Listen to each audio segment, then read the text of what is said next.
দেখেছি আপনার এখানের গল্পগুলো দেখেছি এবং শুনেছি। শুনে শুনে প্রথমেই আমি দেখা শুরু করি, একটা মেয়ের পা ভেঙে গেছিল। ও, পা তার আগে আপনি জানতেন না এই গল্পটা না না, সম্পর্কে? আমি জানতাম না। তো ওই ওই মেয়েটার গল্পগুলো যখন একজনের দেখলাম মোবাইলে দেখতেছে, তা আমি বললাম যে ওগুলো কি দেখতেছে, আমি একটু দেখি। তো ওর কাছ থেকে মোবাইলটা নিয়ে ওগুলো দেখলাম। দেখার পরে থেকে আমার খুব মায়া হইলো, ঠিক আছে, আর খুব কষ্ট লাগলো যে আসলে কত মানুষ কত কষ্টে আছে। তো দেখতে দেখতে দেখতে দেখতে অনেকগুলো ভিডিওই দেখছি একটার পর একটা। তো আমার এই মোবাইলটা কম দামি মোবাইল, তো এটা আসে না। তো লোকের কাছ থেকে নিয়ে, এর কাছ থেকে ওর কাছ থেকে নিয়ে নিয়ে দেখতাম মোবাইল। দেখে দেখে বাড়িতে যাই। বাড়িতে যাওয়ার পরে আমার নিজের বাড়িতে যেতে পারি না। যাই হোক, আমি বাড়িতে গিয়ে আমার বোনের কাছে বলি যে দেখ, আমার জীবনটা তো সিনেমাও ফেল করবে যদি মানে আমি গল্পটা বলা উচিত আপনার। জি, হ্যাঁ। আমার গল্পটা বলা উচিত, কারণ আমার যে পরিস্থিতি আর যেভাবে হয়ে আসতেছে, তো যে আমি যদি গল্প বলি তাইলে মনে হয় যে অনেক সিনেমাও ফেল করে যাবে, এতটা করুণ আমার পরিস্থিতি। তো আমরা সেই কারণেই আপনি আমাদের সঙ্গে যোগাযোগ করলেন যে গল্পটা বলার জন্য। আপনি আমাকে মেইল করেছিলেন। জি জি, আপনি করেছিলেন নাকি আপনার হয়ে কেউ করেছে? আমি আমার বোনকে বলি যে আমি তো লিখতে পারবো না ওরকম করে, বা কিভাবে মিল লিখতে হয় কিভাবে কি, আমি তো এইসব বুঝি না, তা আমি কি করতে পারি। এখন ও আবার ওর বরের কাছে জিজ্ঞাসা করছে যে আমাকে তো দিদি ডাকে, বলে যে দিদি একটা গল্প বলতে চায়, বা এই জায়গায় এরকম এরকম কি দেখছে, গল্প শোনা যায় নাকি বলা যায়, ইউটিউবে দেখছে, এখন ওগুলো করতে চায়। কয় না না, আমাদের মান সম্মানে আঘাত লাগবে, ওগুলো দরকার নেই। তারপরে ওরা বাধা দেওয়ার পরেও আমি আসলাম ঢাকাতে আইসা আমার বাড়িয়ালি ভাবির সাথে আলাপ করলাম। আলাপ করার পরে ভাবি বলল কি যে ও তো আমরাও দেখি মাঝে মধ্যে, তো কিভাবে কি করে আমিও তো বলতে পারবো না। তারপরে আমি সাভার স্টানে যাই একবার এই ফেস পাউডার কেনার জন্য বা সোনো কেনার জন্য, এরকমই। তো ওই ছেলেটার কাছে দেখি যে ও দেখতেছে, ভিডিও দেখতেছে। হ্যাঁ মানে যার কাছেই যাচ্ছে সেই দেখে আর কি। হ্যাঁ, দেখতেছে। তা আমি বললাম কি ভাইয়া, আমি না একটা গল্প এখানে বলতে চাই, আমার সাহস হয় বলার, কিন্তু আমার মনও আছে, কিন্তু আমি ইমেল করতে পারি না। তো উনি বললো কি যায় দেখেন, অন্ধ মার্কেটের দোতলায় অনেক লোক কম্পিউটার নিয়ে বসে আছে, ওনরা ইমেল করে। তারপরে আমি গেলাম, আমি যাইয়া কয়েকটা দোকানে বললাম, বলে কি এগুলো অনেক লম্বা করে লিখতে হয়, পারবো না, এই সেই খরচ হবে বেশি, সময় লস হবে বেশি।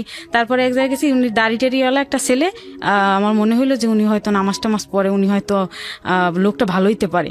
তাই আমি ওনার কাছে যাই বললাম যে ভাইয়া, আমার জীবনের একটা গল্প আছে, আমি কিবরিয়া ভাই নামে একটা, ওনার একটা আছে, জীবন গল্প নামে একটা অনুষ্ঠান হয়, ওখানে আমি ইমেল করতে চাই, আপনি একটু করে দিবেন। বলবে কি খরচ আছে, কিন্তু আমি বলছি দিতে পারবো। আমি কি রকম খরচ আমাকে বলেন। তো বলছে কি 200 টাকার বেশি লাগবে। আহা, এই কাজটা তো ঠিক করেন নাই আপনি। ইমেল করতে 2 টাকা খরচ হয় না। যাই হোক, যাই হোক, উনি বলছে 200 টাকার বেশি লাগবে। তা আমি বলছি ঠিক আছে ভাইয়া, আমি দিতে পারবো, সমস্যা নেই। তো বললো যে আচ্ছা, গল্পগুলো আগে বলেন, আমি শুনি, তারপরে দেখি যে কিভাবে লেখা যায়। তারপর আমি আমার বিস্তারিত জীবনের ঘটনা সব বসে বসে বললাম। উনি শুনতে শুনতে ওনার চোখের পানি টপ টপ করে পড়তেছে, ঠিক আছে। ওয়াও। যাই আচ্ছা হোক, আচ্ছা, উনি তারপর? অনেক কষ্ট পাইছে, এবং আমিগুলো যখন ওনাকে বলছিলাম তখন উনি বলছে কি, আল্লাহ, আপনার গল্পটা তো আমার লেখা উচিত এবং টাকা নেওয়া উচিত না, ঠিক আছে। এবং উনি লেখছে, অনেক সুন্দর করে লেখছে। লেখার পরে উনি বারবার চোখ মুছে উঠে উঠে বাইরে যায়। যাই হোক, উনি সুন্দরভাবে লিখে তারপরে আইসা আমাকে বলছে কি, আপা আপনার টাকা দিতে হবে না, ঠিক আছে। বলছে আপনার টাকা দিতে হবে না, আপনি রিক্সা ভাড়া দিয়ে বাসায় যান, আর কান্না করেন না আপা, বাসায় যান। তারপরে আমি আর টাকা নেই। এবং সৌভাগ্যক্রমে মেইলটা আমার চোখে পড়েছে, কারণ এরকম অসংখ্য মেইল থাকে যেগুলো চোখেও পড়ে না। আমি আজকে এখানে একটু বলি অনুষ্ঠানের শুরুতে, অনেকেই 3 মাস আগে 4 মাস আগে মেইল করেছেন, আমি এখন পর্যন্ত পড়িনি। তো আমি যখনই পড়ি না কেন, আমি পড়লে আপনাকে আমি ফোন দিব, হ্যাঁ, এবং আমার সঙ্গে আপনার কথোপকথন হবে। ঠিক আছে, তো চলেন শুরু করি আমরা। আপনি একেবারে ছোটবেলা থেকে যেখান থেকে বলতে চান, সেদিন যেভাবে বলেছিলেন আজকে লাখ লাখ মানুষকে বলবেন। চলেন শুরু করি। আমার বাড়ি বরিশাল, একটা প্রত্যন্ত গ্রামের মেয়ে আমি। লেখাপড়া করেছি ছোটবেলা থেকে। আমাদের ফ্যামিলিটা গরিব ছিল, অভাবগ্রস্ত ছিল। তো আমার বাবা হিন্দু সম্প্রদায়ের লোক, আমি একটা হিন্দু সম্প্রদায়ের মেয়ে। তো যাই হোক, আমার গরিব আনার কারণে লেখাপড়া বেশি একটা করতে পারিনি। কয় ভাই বোন ছিলেন আপনারা? আমরা 1 ভাই 2 বোন। 1 ভাই 2 বোন। জি, আমার বড় একটা ভাই ছিল, ও হইল কিরমি বিগার কয়, জ্বর বেশি হইলে যেটা হয়, গ্রামে ডাক্তার জুড়ে নাই, তখন আর কি কিরমি বিগার হয়ে মারা যায় 4 বছর বয়সে। তারপর আমি জন্মগ্রহণ করি। আচ্ছা। আমি জন্মগ্রহণ করার পরও আমার অনেক অসুখ বিসুখ গেছে, কিন্তু আল্লাহ আমার দুনিয়াতে রেখে দিয়েছে হয়তো বা এই কষ্টগুলো ভোগ করার জন্যে। যাই হোক, আমি 4 বছর 5 বছর যখন আমার বয়স হয়, তখন আমার ছোট বোনটা হয়। তো এখন আমরা 2 বোন 1 ভাই। তো 2 বোন 1 ভাই, আমরা লেখাপড়া করতে পারি না, ঠিক মতো খাবারই খেতে পারি না। আমার বাবা হলো একাই ইনকাম করে, আমরা 3টা ভাই বোন আর আমার মা। তো আমার বাবা হলো পানের বড় যে কাজ করে, এছাড়া আর কোনো কাজ জানতো না। আমাদের ফ্যামিলি 12 ফ্যামিলি, আগে থেকেই 12। আর আমার ফ্যামিলি এবং অত্র চাচা ভাতিজা যারাই বলেন বা চাচাতো ভাইটি যাই বলেন, সবাই পানের বরে কাজ করে, তাছাড়া আর অন্য কোনো কিছু পারে না। তো যাই হোক, পানের বরে কাজ করে বাবা একদিন কাজ করলে 50 টাকা পায়। আমার মা এ বাড়ি ও বাড়ি এইটা সেটা কাজ করে, ওই মুড়ি ভাজতে ডাকে মানুষে, মানে গরিব দেখে, গরিব হলে যেটা হয় এ করে করে যাই 2-1 পয়সা পায় আমার মা, ওটা দিয়ে আমাদের লেখাপড়া করায়। দিল না, আমি 8 পর্যন্ত পড়াশোনা করলাম, 9-এ উঠছি, এখন আমার বই কিনতে হবে, বই কেনার টাকা নেই। এখন মা বলল কি যে বই কেনার টাকা নেই, কি করব, কিভাবে ভর্তি করাই, লেখাপড়া তো ভালো, এইটা ভালো রেজাল্ট করলি, 7-এ ভালো রেজাল্ট করলি, এবং কোনো ক্লাসে আমি ফেল করিনি, ইনশাল্লাহ ফেল করিনি। তো যাই হোক, আমি যখন 9-এ পড়ি তখন আমার বড় ফুবু এসে আবার ওরে নিতে আসছে, খুঁজতে আসছে আমার বাইরে বাড়িতে, এসে বলছে কি যে ও তো একটু বড় হয়েছে, ওরে বিয়ে দিয়ে দেবো, আমারে বিয়ে দিয়ে দেবে, গরিবানা সংসার, একবেলা জুটলে আরেক বেলা জুটে না, এত কষ্ট করে কি থাকা যায়, ওরে আমরা নিয়ে যাই, নিয়ে আমাদের বাড়িতে রেখে বিয়ে দিয়ে দিই, তোর ছেলে আর নেবো না, তোর বড় মেয়েটা দিয়ে দে। তখন আমারে দিয়ে দিল। আরও তখন ইলেকশনের সময় হয়ে গেছে, মানে ভোটাভুটির সময় হয়ে গেছে, তো এই জন্য গ্রামে একটু বড় মেয়েদের থাকা একটু সমস্যা, তখন চাপ, আমরা হিন্দু সম্প্রদায় তো এই জন্যে। তো যাই হোক, আমারে পাঠিয়ে দিল, আমি ওখানে গেলাম, যাওয়ার পরে 3 বিয়া 4 বিয়া লাখ একটা বুড়ো বুড়ো লোক আমার জন্য নিয়ে আসে বিয়ে দেওয়ার জন্য, আমার বড় ফুপু। তাদের অবস্থা কিন্তু অনেক ভালো। আমার বাবা গরিব, আমার ভালো জায়গায় বিয়ে দিতে পারবে না, তাই বলে তো আমার এরকম একটা লোকের কাছে দেওয়া কিন্তু ঠিক না। আমার মানে কোনোভাবেই ভালো লাগতো না। আমার বাবা মার কাছে না পারি বলতে, তখন তো মোবাইলের যুগ ছিল না, আর চিঠি দিলে কবে পাবে, আবার আমি বাড়িঘর চিনেও যাইতে পারবো না। ঠিক আছে, ওইরকম মুরব্বী ধরনের এক একটা লোক নিয়ে আসে বাড়িতে বিয়ে দেওয়ার জন্য, তারা মারি কাটে, কেউ দেখা যায় আমাদের দেশে কি বসি দেয়, বিলে বিলে মাছ ধরে, এগুলো লোক নিয়ে আসে আমার বিয়ে দেওয়ার জন্য। তখন সবাইকে কি তুই ছোট মাইয়া কি বিয়ে করবো, ঠিক আছে, মানুষ এগুলো বইলে চলে যায় যে মায়ের তো 15 বছর বয়সী হয় নাই, এর বিয়ে করে নিয়ে কি আমরা সংসার করতে পারবো, এ বিয়ে করলে তো পুতুল খেলা। ঠিক আছে, তখন আমার আর বিয়ে হইলো না, আর আমি তো সবসময় পালাই, কেউ আসলে বাড়িতে গাছে যাই উঠে বসে থাকি, মানে যে বিয়ে করে নিয়ে যাবে, হ্যাঁ বিয়ে করে নিয়ে যাবে, বা যদি একবার আশীর্বাদ হয়ে যায় হিন্দু সম্প্রদায়, তাইলে আর কিন্তু বিয়ের থেকে আর বাঁচা যাবে না, বিয়ে হইতেই হবে, বিয়ে দিয়েই দেবে। তা আমি লুকাই লুকাই বেশিরভাগ থাকতাম ওই বাড়িতে, পড়ালেখাও হইতো না, আর স্কুলেও ঠিক মতো যাইতাম না, এদের বাড়ি যা আছে কাজবাজ করে টোরে ওইভাবে থাকতাম। আর 2টা আমার পিসাতো বোন ছিল, ওদের সাথে থাকতাম। যাই হোক, এভাবে করে করে কয়েক মাস চলে গেলে পরে একবার আমার বাবা আসছে, আমার অনেক জ্বর হয়েছে, তো হেগো দেশে আবার জ্বর হইলে খাবার দেয় না, টোটালি পানিও খেতে দেবে না। তখন আমার মানে মইরা যাওয়ার অবস্থা, মানে কি এই যে একাধারে রোজা রাখতেছি, এখন যেমন কষ্ট হচ্ছে তখন ওই রকম কষ্ট হইতো। যাই হোক, অনেক কষ্ট, মানে মইরা যায় যে অবস্থা।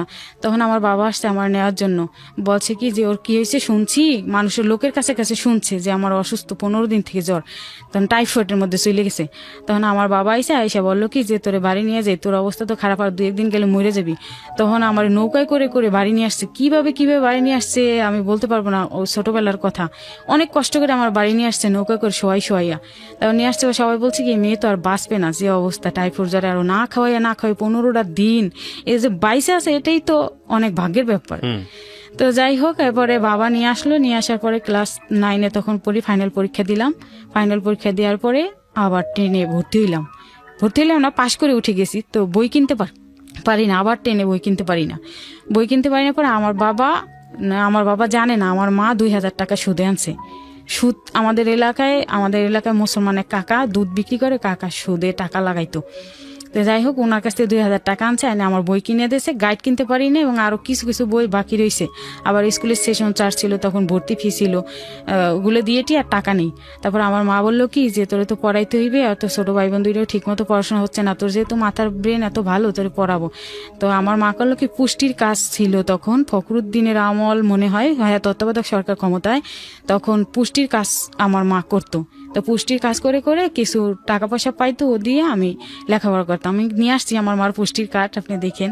তো যাই হোক, আমি লেখাপড়া করতাম, কোনো রকম মেট্রিক পরীক্ষাটা দিছি, দেওয়ার পরে এখন আমার মা 2,000 টাকা ঋণ হলো সুদে, ওতে সুদ বেড়ে বেড়ে 4-5 হাজার প্রায় হয়ে গেছে। আর আমার বাবা আবার আমার ঠাকুরমা দাদু যখন মারা যায় তখন তাদের শ্রাদ্ধ শান্তি সবকিছু করতে হয়, করে করে আমার বাবাও কিছু টাকা ঋণ হয়ে গেছে, প্রায় 20-30 হাজার টাকার মতো ঋণ হয়েছে ওই সময়ের কথা। ঋণ হওয়ার পর ওই ঋণের লোকেরা খালি আইসে আমার বাবারে চাপ দেয়, বাবারে যখন না পায় মাকে চাপ দেয়। আর সবাই, আমি একটু বড় হয়েছি তো আমার দিকে নজর করে, সবাই খারাপ নজর করে এলাকার মানুষ। তখন আমার মা বলল কি, আবার সর্বহারা পার্টির গ্রুপ ছিল তখন, সর্বহারা কামরুল গ্রুপ কয় নাকি, এই পার্টিরা আমার বাবারে মাঝে মধ্যে বাড়িতে পাইলেই জমি বিক্রি করে টাকা দেয়, বাড়ি বিক্রি করে টাকা দেয়। হিন্দুদের উপর অনেক চাপ ছিল এদের। তো একদিন আমাদের প্রাইমারি স্কুল ছিল, আমাদের যে স্কুলে পড়াশোনা করছি বাড়ির কাছাকাছি, ওখানে নিয়ে আমার বাবার পিঠমোড়া বান্ধি অনেক মারছে টাকার জন্য। পরে কেসি দিয়ে কয়েকটা দিছে, পোস্ট দিছে, চাকু দিয়ে না কেসি দিয়ে। তো যাই হোক, আমার বাবা যেটুকু জমি ছিল ওটুকু বিক্রি করে ওদের দিয়ে দিচ্ছে টাকা পয়সা। দিয়ে দেওয়ার পরেও আমাদের খুব জ্বালাইতো, অনেক জ্বালাইতো এই পার্টিরা। জ্বালানোর পরে আমার বাবা বলল কি যে তোরে নিয়ে বাড়িতে রাখা যাবে না, তোরে বাড়িতে রাখা যাবে না, আর বিয়েও তো দিতে পারলাম না, আর যেখানে বিয়ে দিতে যাই সেখানে জিনিসপাতি টাকা পয়সা দেও, জিনিস দেও, এই দেও সেই দেও, আমার তো বাড়ি ভিটা টুক ছাড়া আর কিছুই নাই। তাও বাড়ি ভিটার দাম আমাদের তখন 1 লাখ টাকার বেশি দাম ছিল না, ঠিক আছে। ওর টুক বিক্রি করে দিলে আমার ছোট ভাই বোন দুটো কই যাইবে, আমার বাবা মা কোথায় থাকবে। তারপরে বললো কি তুই গার্মেন্টসে যা, ঢাকা যাইয়ে গার্মেন্টসে চাকরি কর। দেখ বাবা, আমি তো একা রোয়াতে ইনকাম কইরা আমি তোদের 3টা ভাই বোন নিয়ে চলার মতো কোনো নেই, পরিবেশই নেই, একবেলা খাইলে আরেকবেলা খাইতে পারো না। তারপরে ঋণের এত চাপ, ঠিক আছে, তো তুই ঢাকা যা, গার্মেন্টসে ভর্তি হ। ওকে প্রিয় শ্রোতা, তারপরে আমার একটা বান্ধবীর মাধ্যমে, একটা ক্লাসমেট আর কি, আমার প্রাইমারি স্কুল থেকেই ওর আর পড়াশোনা হয় নাই, ও ঢাকায় এসে গার্মেন্টসে চাকরি করে। আর আমি 10 পর্যন্ত পড়াশোনা করলাম, মেট্রিক পরীক্ষা দিলাম, পরীক্ষা দিয়ে আমি ওর সাথে ঢাকা আসি। ঢাকা এসে গার্মেন্টসে চাকরি করি, কলাবাগান গার্মেন্টসে চাকরি করি। যখন চাকরি করি তখন মাত্র 900 টাকা বেতন ছিল, ঠিক আছে। আর আমি যে ওর সাথে যে থাকতাম, ওদের বাসায় যে থাকতাম, ওদের বাসায় আমার 900 টাকা খরচ দিতে হইতো, থাকা খাওয়া 900 টাকা দিতে হইতো, আমার কিছুই থাকে না। একটা সাবান কিনতে পারতাম না, একটু তেল কিনে মাথায় দিতে পারতাম না, একটা কাপড় পরে প্রতিদিন গার্মেন্টসে যাইতাম আসতাম, ঠিক আছে। ওই এক কাপড়ে আসছিলাম, আর দুই একটা জামা নিয়ে আসছিলাম, লঞ্চে বসে চুরি হয়ে গেছে, কারা চুরি করে নিয়ে গেছে। মাথার নিচে ব্যাগটা দিয়ে লঞ্চে বিছনা বিছাইয়া, আমাদের তো কেবিন নেওয়ার মতো পয়সা নেই, তো বিছনা বিছাইয়া তারপরে শুয়ে শুয়ে আইসি, মাথার নিচে ব্যাগটা দিয়া।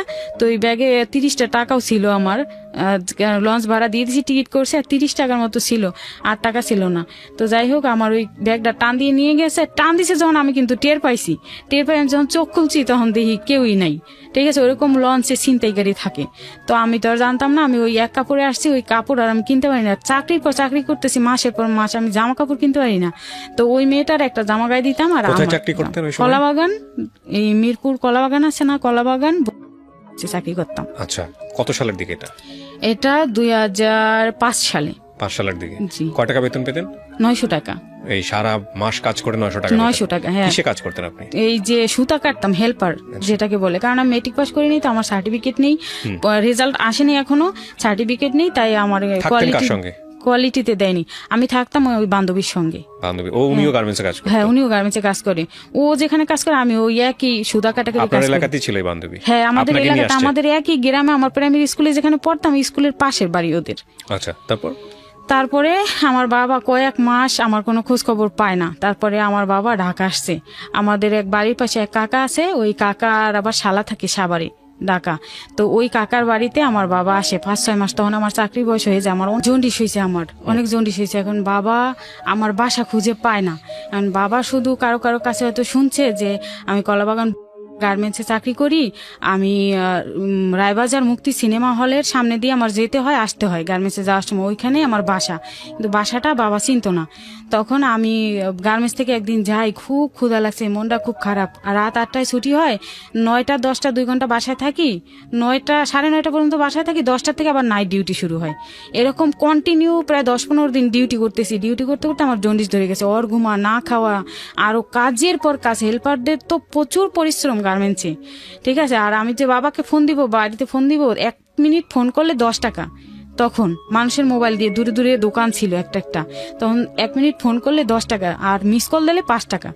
তা আমি কোথায় পাবো টাকা? আমার কাছে তো টাকা নেই। আমি তো সেই রায়বাজার নিমতলা থেকে হেঁটে হেঁটে সেই কলাবাগান যাই আর ডিউটি করি, আবার হেঁটে হেঁটে আবার বাসা আসি।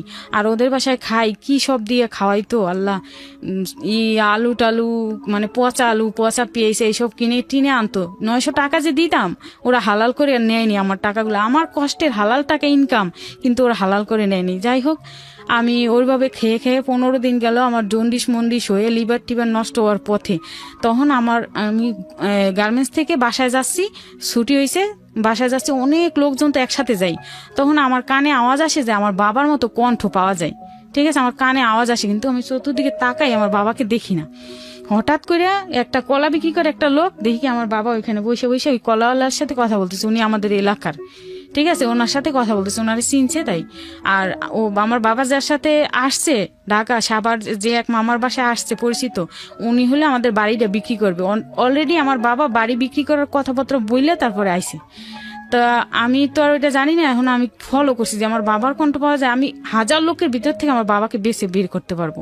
কণ্ঠটা আমার বাবার এত পরিচিত, কারণ আমার বাবার আমি অনেক আদরের সন্তান। বলতে কি, আমি অনেক অসুখ থেকে, মানে কি, আমার বাবা ভিক্ষা করেও আমার চিকিৎসা করাইছে জানেন। যখন বেশি বড় বড় অসুখ হইতো, তখন মানে বাবা যদি কাজ করে আমারে করতে না পারতো, চিকিৎসা করতে না পারতো, তখন আমার বাবা মানুষের কাছে দাঁড়ে দাঁড়ে হাত পেতে আমাকে করছে, সুস্থ করছে। যাই হোক, তো আমার বাবার কণ্ঠটা আমি চিনে ফেলছি। তখন আমি বাবারে ডাক দিলাম, কই কি এইটা কেডা? সামনে যাইয়া তাকাইছি, তাকাই দিই বাবা। বাবা আপনি কই? আমি জড়াই ধরছি, ধরার পরে বাবাও কাঁদছে, আমিও কাঁদছি। অনেক কষ্টের গার্মেন্টস। গার্মেন্টসের অনেক ছেলে মেয়ে আছে যারা এরকম ব্যাকগ্রাউন্ডের। জানেন না, নাইট ডিউটি যখন করতাম তখন বড় বড় কার্টুনের চিপা চাপায়, মানে কি, কিছু কিছু সুপারভাইজার থাকতো বা কিছু কিছু এই কোয়ালিটি ইন্সপেকশনে যারা কাজ করতো, কিছু ছেলে পেলে থাকতো এত খারাপ, মানে নিয়ে নিয়ে চিপা চাপায় নিয়ে খারাপ অফার দিত এরকম। তো যাই হোক, আমার বাবা আসছে, আমি বাবার সাথে বাড়ি চলে গেলাম। 2 দিন ছিল আমার বাবা আমার ওই মামার বাসায়। আমার বাসায় তো থাকার মতো না, আমরা 2টা মেয়ে থাকি। পরে আমার বাবা বললো কি, আরে আমার মাইয়া জন্ডিস হয়ে শেষ হয়ে গেছে, কি চাকরি করতে আইসো মা গো? তখন আমারে নিয়ে চলে গেছে বাড়ি গেছি। তখন জমি বিক্রি করার টাকা, বাড়িটা বিক্রি করতেছে আমার বাবা। যা পাইছে 30,000 টাকা দিয়ে দিয়েছিল অ্যাডভান্স টাকা। তো 30,000 টাকা মানুষের ঋণ দেনা দিয়ে দিয়েছে। কারণ বাবার কাছে টাকা নেই, আমার ট্রিটমেন্ট করাইতে পারতেছে না। যেখানে নিয়ে যায় আমার বাবা চিকিৎসার জন্য, সবাই কাকি মেয়ে বাঁচতেও পারে, মারাও যাইতে পারে। কি করছেন মেয়েটারে? মানুষ গরিব হইলে কি সন্তানের এইভাবে মৃত্যু কামনা করে?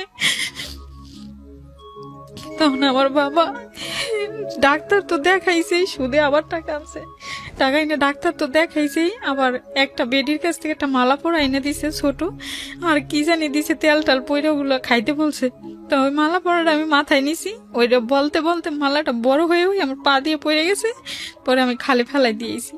এর পরের দিনই আমার চোখের ভিতর সাদা হয়ে গেছে, হলুদ আর নেই।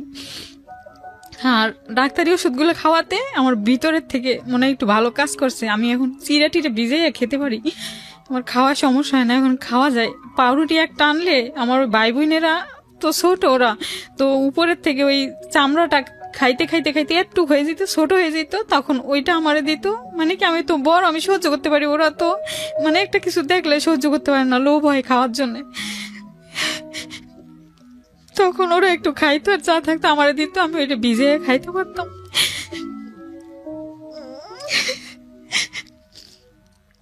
পরে কয়েকদিন গেল, পরে আমি ভাবলাম কি, আমার ভাই বোন 2টা ছোট ছোট, আমি কষ্ট করি কিন্তু ওদের কষ্ট আমার সহ্য হয় না। আর বাড়িটা বিক্রি করছে, আমাদের বাপ দাদার অনেক পুরোনো দিনের বাড়ি, আমার অনেক কষ্ট হয়। বাড়ি মানে শেষ সম্বল যেটা ছিল ওটাও বিক্রি করে দিয়েছে, দিয়ে মানুষের ঋণ দেনা দিয়ে দিয়েছে। আর বাদ বাকি 70,000 টাকা পায়, 1 লাখ টাকা বিক্রি করছে। এখন ওই 70,000 টাকা পায়, ও ঘুরায়, আজকে দেবো কালকে দেবো, দেয় না। তারপরে আমি বললাম কি, বাবা কষ্ট তো করছি, আবার টাকা যাবো, আমার ভাই বোন 2টার কষ্ট আমার সহ্য হয় না, আপনি ওষুধ কিনে খাইতে পারেন না। একদিন যদি পান ভাঙলে গায়ে অনেক গরম লাগে, পান ভাঙে পান গুছতে হয়, পেট চেপে বসে অনেক গরম লাগে, বাবার হাই প্রেশার, অনেক অসুস্থ হয়ে যায়, আবার 2 দিন কাজ করতে পারে না, কারণ একদিন যদি বাজার করে আরেকদিন করতে পারে না। 5 কেজি চাউল আনলে তখন 10 টাকা ছিল কেজি চাল, মোটা চাল ছাড়া তো আর চিকন চাল খাই না আমরা, তো মোটা চাল টাকার জন্য যা কিনতে পারে তাই। তো টমেটো আনতো, পাকা পাকা টমেটো, অনেক খুশি হইতাম, রাত্রে লাফ দিয়ে উঠে পড়তাম, আমার বাবা টমেটো নিয়ে আইছে, আহা, ওই টমেটো খাইতাম, খাইয়া দিয়ে তোর মা কইতো কি ওগুলো খাইয়ে ঘুমা, আজকে আর ভাত রান্না করবো না, কালকে সকালে রান্না করবো। হিসাব করে আমার বাবা বলতো 5 কেজি চাল দিয়ে যদি পারো 3 দিন বা 4 দিন নিবি, কিন্তু 5 কেজি চাল আমাদের 2 দিনে হয়ে যায়। কিন্তু আমার মা হিসাব করে করে রান্না করে। আর আমি জীবনে প্রথম শুনলাম যে টমেটো দেখলে কেউ লাভ দিয়ে উঠতো। ঘুমি থেকে লাভ দিয়ে উঠতাম ভাই টমেটোর জন্য, অন্য কিছু তো আনতেই পারতো না। তারপরে আবার ঢাকা আসি, বাবা আমার সহ্য হয় না এত কষ্ট, বাবাও কান্দে, মাও কান্দে, আমিও কান্দি, ছোট 2 ভাই বোন তোরা বোঝে না, খেলাধুলো করে, দৌড়ে দৌড়ে এসে মা ভাত দাও, মা ভাত দাও, পারলে শুধু ভাত দাও মা, মা তো ভাত দিতে পারে না, তখন মানুষের বাড়ির থেকে এ বাড়ির থেকে ধার করে ও বাড়ির থেকে ধার করে ভাত মুড়ি এটা সেটা বাটি বইরে ধার করে নিয়ে এসে 2 জনের খাওয়ায়, আমারে খেতে বলে আমি খাই না, ওগো দিকে তাকাইয়া। তখন আমি আবার ঢাকা আসি, কই বাবা আমি ঢাকা যাবো, আমি বাড়িতে থাকবো না, কারণ আমার ছোট ভাই বোনদের আপনি খাওয়ান কামাই করে আমার আমার নিজের পেটটা তো চলবে, আমি যাই ঢাকা। তখন আবার বাবা কাইন্দে কাইন্দে আমার বিদায় করে দিল, লঞ্চে উঠে দিল, দিতে চায় না, এই অসুস্থ, যাওয়া লাগবে না, যাওয়া লাগবে না, না খাইয়ে মরলে আমার সন্তান আমার কাছে থেকে মরবি, তাও আমি দূরে যাইয়ে মরতে দিব না। তারপর আমি বুঝাইয়া আসলাম আবার ঢাকা। তারপরে আমার মেট্রিক পাস করলাম, ভালো রেজাল্ট আসলো। এই গার্মেন্টসে কাজ করা অবস্থায়? জি, পরীক্ষা দিয়েই আসছিলাম, তো রেজাল্ট আসলো ভালো। তখন ডিভিশন ছিল, 2nd ডিভিশনে পাস করেছি। তখন আমি ওই সার্টিফিকেট চাইছিল যে গার্মেন্টসে যাই, ওই গার্মেন্টসে চাকরি শেষ, জন্ডিস হয়েছে, বাড়ি গেছি ছুটিতে 3 দিনের, এখানে 15 দিন চলে গেছি দূর দূর করে তাড়াইতেছে, কারণ ওই মালিক ছিল শ্রীলঙ্কান, মালিক খুব কড়া করেছিল, ঠিক মতো বেতন ওভারটাইমও দিত না, তো যাই হোক দূর দূর করে তাড়াই দিছে। পরে ওখান থেকে আইসা জিগাতলা ওই গার্মেন্টসে চাকরি নিলাম। যখন আমি চাকরিতে যাই, সব জায়গায় দেখি গার্মেন্টসের সামনে সামনে যাই, টানানো দেখি, কাগজ দেওয়া পোস্টার টানানো দেখি, তো ওতে কি কি লেখা, কোন সেকশনে নিবে, কিরকম লোক নিবে, কিরকম লোক চাই, এগুলো লেখা দেখতাম। তারপর ওই গার্মেন্টসে ঢুকতাম 1 তারিখে, ঠিক আছে, কোনো সময় দেখা যায় 10 জন নিচে 20 জন আমরা রয়ে গেছি, ঢুকতে পারলাম না, পরের দিন আবার ডেট দিত, কালকে আসো, তো পরের দিন আবার যেতাম, গেলে পরে হয়তো বা আমার ভাগ্য ভালো ছিল, তাই আমি ওই গার্মেন্টসে চাকরি পাইছি, চান্স পাইছি কোয়ালিটিতে। চান্স পাওয়ার পরে আমি যখন কাগজপাতি নিয়ে PM স্যারের রুমে ঢুকি, PM স্যারের রুমে যখন ঢুকি তখন দেখি একটা লোক বসা, ওর পাশে আমি একটা খালি চেয়ার পাইছি, ওখানে বসছি। বসার পরে PM স্যার আমার ইন্টারভিউ নিলো, যে হেল্পারে কতটা সুতা কাটছি, কিভাবে কি করছি, কাজ করছি, কতটা পারি আর কি, সেটা উনি ইন্টারভিউ নিলো, এবং কোয়ালিটিতে যেভাবে যে কাজ করতে হবে ওগুলো আমার একটা লোকেরে শিখাই দিতে হলো। ওনার নাম ইব্রাহিম। বললো যে ইব্রাহিম তুমি একে নিয়ে যাও, একে নিয়ে যাইয়া তুমি সবগুলো শিখাও, এ পারে কিনা, যদি একবার শিখাইলে যদি পারে তাইলে নেওয়া যাবে। তখন আমারে নিয়ে যখন যায়, তখন ওই লোকটা আমার দিকে কেমন করে জানি তাকাই রইছে। এটা আপনি ফলো করেছেন? এটা আমি ফলো করছি, হ্যাঁ। তো এখন আমি গেছি, যাইয়া ইন্টারভিউ নিয়ে আবার আসছি। আসার পরে ওই চেয়ারে যখন পাশের চেয়ারে আবার বসছি, ওই লোকটা আমার দিকে তাকাই আছে না, আমারে কয় কি তুমি হিন্দু? আমি কই কি হ্যাঁ আমি হিন্দু। কেন? বলছে তোমার নাম কি? আমি বলছি বাবার নাম কি বলছি। পরে আমি ওনারে আমার বাবার নাম, বাড়ি ঘর, আমার সবকিছু বললাম। বলার পরে উনি বললো কি যে তুমি মেট্রিক পাস করছো, তোমার গার্মেন্টসের চাকরির দরকার কি? ওই PM স্যার আবার উইটে একটু বাইরে গেছে, এই জন্যই কথাটা বলতে হ্যাঁ, বলছে কি যে মেট্রিক পাস যেহেতু করছো আর তোমার চেহারা কাঠিন খুব ভালো, ঠিক আছে, তোমার কিন্তু এই গার্মেন্টসের চাকরি করলে তোমার কিন্তু শরীর কাঠিন থাকবে না, তার থেকে তো আমি আমার ভাইটাই সবাই সরকারি চাকরি দিয়েছি, তুমি আবার PM স্যারকে বলো না সরকারি চাকরি দিয়েছি, তুমি সরকারি চাকরি করবা। তা আমি বললাম কি যে এরকম যদি এটা চান্স হয় তাইলে কে সারে, আমি ওরা আঙ্কেল বললাম যে ঠিক আছে আঙ্কেল, কারণ আমার বাবার বয়সী উনি, ঠিক আছে, আমি বললাম আঙ্কেল তাইলে আমার দিবেন সরকারি চাকরি, তাইলে আমি করবো, আমার ভাই বোন দুইটা খেয়ে বাঁচতে পারবে, আমার ফ্যামিলিতে জানেন এরকম এরকম সমস্যা। যেই কষ্টের কথা বললাম উনি সুযোগ নিল আর কি, যেটা মনে হইলো এখন বুঝি, তখন তো বুঝতাম না। তো বললো কি যে আচ্ছা তুমি তাইলে একে বইলো না, একে যদি চাকরি দেয়, তুমি তো ভালো করছো ইন্টারভিউতে, তোমার মনে হয় চাকরি দিবে, তো চাকরি দিলে তুমি এখানে কয়দিন করো, তারপর তুমি বাড়ি যেয়ে চেয়ারম্যান সার্টিফিকেট আর নিয়ে আসবা, এই কি জানি মেট্রিক পাশের সার্টিফিকেট নিয়ে আসবা, 2 কপি ছবি, সাদা কালো পাসপোর্ট সাইজের ছবি নিয়ে হাতিরপুল কাঁচা বাজার মোড়ে দেখা করবা। ঠিক আছে, আর উনি ওনার একটা মোবাইল আছে, ওনার তখনকার মোবাইল খুব রেয়ার মানুষের কাছে থাকতো, খুব রেয়ার। কারণ আমি শুনেছি যে রংপুরের ভিতরে শুধু রওশনের সাথে এরশাদের পরে শুধু ওনার কাছে মোবাইল ছিল, এরকম শুনছি ওনার মুখে। যাই হোক, ওনার বাড়ি ছিল রংপুর, উনি ওনার ঠিকানা বললো, নাম বললো যে ভয় পাইও না, আমার বাড়ি রংপুর, আমি কাপড়ের ব্যবসা করি, রেস্টুরেন্টের ব্যবসা করি, আমি হাতের ফুলে রেস্টুরেন্ট আছে আমার। আমি বললাম যে লোকটা কোট টোট পরা, ঠিক আছে, লোকটা তো আসলে ভালোই মনে হয়। তো আমি সারাদিন কাজ করলাম ওই গার্মেন্টসে, আর ওনার কথা আমি মন থেকে সরাইতে পারতেছি না, শুধু ভাবি যে আমার সরকারি চাকরি হবে, আল্লাহ আমি সরকারি চাকরি করতে পারবো, মানে অনেক, মানে নিজের কাছে নিজে খুব ভালো লাগতেছে যে আমার ভাই বোন দুইটা অনেক সুখে থাকতে পারবে, আমি টাকা পয়সা পাঠাইতে পারবো বাড়িতে, অনেক খুশি লাগতেছে। তো এটা চিন্তা করে তাড়াতাড়ি করে 2 দিন এখানে ডিউটি করলাম, 3 দিনের দিনে আমি ওই গার্মেন্টস সাইডে আমি বাড়ি চলে গেলাম। তাও একজনের কাছ থেকে 500, উজ্জ্বল নামে একটা ছেলে ছিল কোয়ালিটি আমার পাশের, ওই ছেলের কাছ থেকে 500 টাকা ধার করছি। ধার কইরা ওই সময় দ্রুতি গাড়ির টিকিট ছিল 180 টাকা আমাদের বাড়ির, আমার যাতায়াত ভাড়া হয়ে যাবে 500 টাকায়। তো আমি তাড়াহুড়ো করে বাড়ি গেলাম, যাইয়া আমার বাবাকে বললাম কি বাবা আমার আর সরকারি চাকরি হবে, আমার এক লোক বলছে গার্মেন্টসে যাওয়ার পরে এক লোকের সাথে আমার পরিচয়, সে বলছে সরকারি চাকরি দিবে। তো বলছে আচ্ছা ঠিক আছে, যদি সরকারি চাকরি দেয় তাহলে আমি চেয়ারম্যান সার্টিফিকেট আইনে দিই। বাবা আবার গ্রামের লোক তো অত কিছু বোঝে না যে আবার কোনো খারাপ কোনো কিছু বা কিছু, ওইসব বাবার মাথায় নেই। তো মা আবার ওইগুলো একটু করে বেশি, মা আবার চিন্তা করে বেশি, কয় বড় মেয়ে ঢাকা শহর দিছি, ঠাকুর তুমি জানো, মা যেভাবে বলে।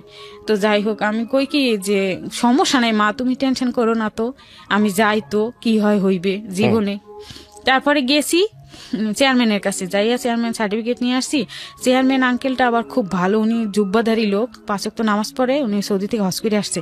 উনি বললো মা তুমি কেন চাকরিতে যাবা, তুমি কেন এই দেখো ঢাকা শহর থাকো, তো চেয়ারম্যানের কথা আমার মনের থেকে যাবে না, বলছে ঢাকা শহর থাকো তো বুঝে শুনে চাকরিতে যাইও, খবরদার, ঢাকা শহর কিন্তু বেশিরভাগ অনেক ষড়যন্ত্র লোভে পড়ে অনেক মেয়ের জীবনও চলে গেছে, আর তুমি গরিব বাপের সন্তান, তোমার বাপে যে একটা আইনানুক ব্যবস্থা নিবে তাও কিন্তু তোমার বাপের নাই, কোনো সামর্থ্য নাই, বেশি এরকম বুঝেন না, অশিক্ষিত গ্রামের, মানে কি বোঝে না কিছু হালচাল ঢাকার।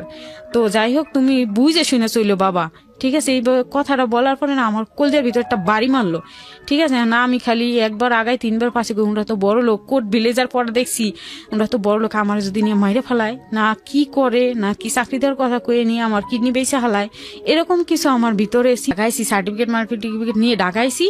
আর আমার বাবা ওই বাড়ির টাকা সব পাইছে বিক্রি কইরা না। আমার বড় ফুপু বুদ্ধি দিল কি, আমাদের এলাকায় অনেক জায়গা পাওয়া যায়, এই কয় টাকায় তুই অনেকগুলো জায়গা পাবি, আমাদের এলাকায় জমি কিনে বাড়ি কর। আমাদের এক থানার থেকে এখন যে বাড়ি ওইটা আর এক থানা, তো ওইখানে নিয়ে বাড়ি করলো, বাড়ি জায়গা কিনলো আর কি, মাটি কিনছে, কতটুকু মাটি কেনার পরে আর টাকা পয়সা তেমন নেই, বাড়ির যে ভিটা ঠিটা যে করবে এগুলো করতে পারে নাই। তো আর বাড়ির যে ঘরটা ওইটা দিয়ে দেওয়ার কথা ছিল, যে আমাদের বাড়ি কিনছে, কিন্তু ঘর তো দেয় না, আরো জিনিসপত্র অনেক মানে আটকাই রাখছে। ওনারা মুসলমান তো, আমার বাবা হিন্দু তো, আর হিন্দুদের উপর একটু চাপ বেশি ছিল, তো একটু চাপের মাধ্যমে ফালাইয়েই আর কি আমাদের জিনিসগুলো দেয় না। আর ঘর আর পানের বর ছিল বাড়িতে একটু, আমাদের ওই বর বাবদ আমাদের 20,000 টাকা বেশি দেওয়ার কথা ছিল, কিছুই দেয়নি।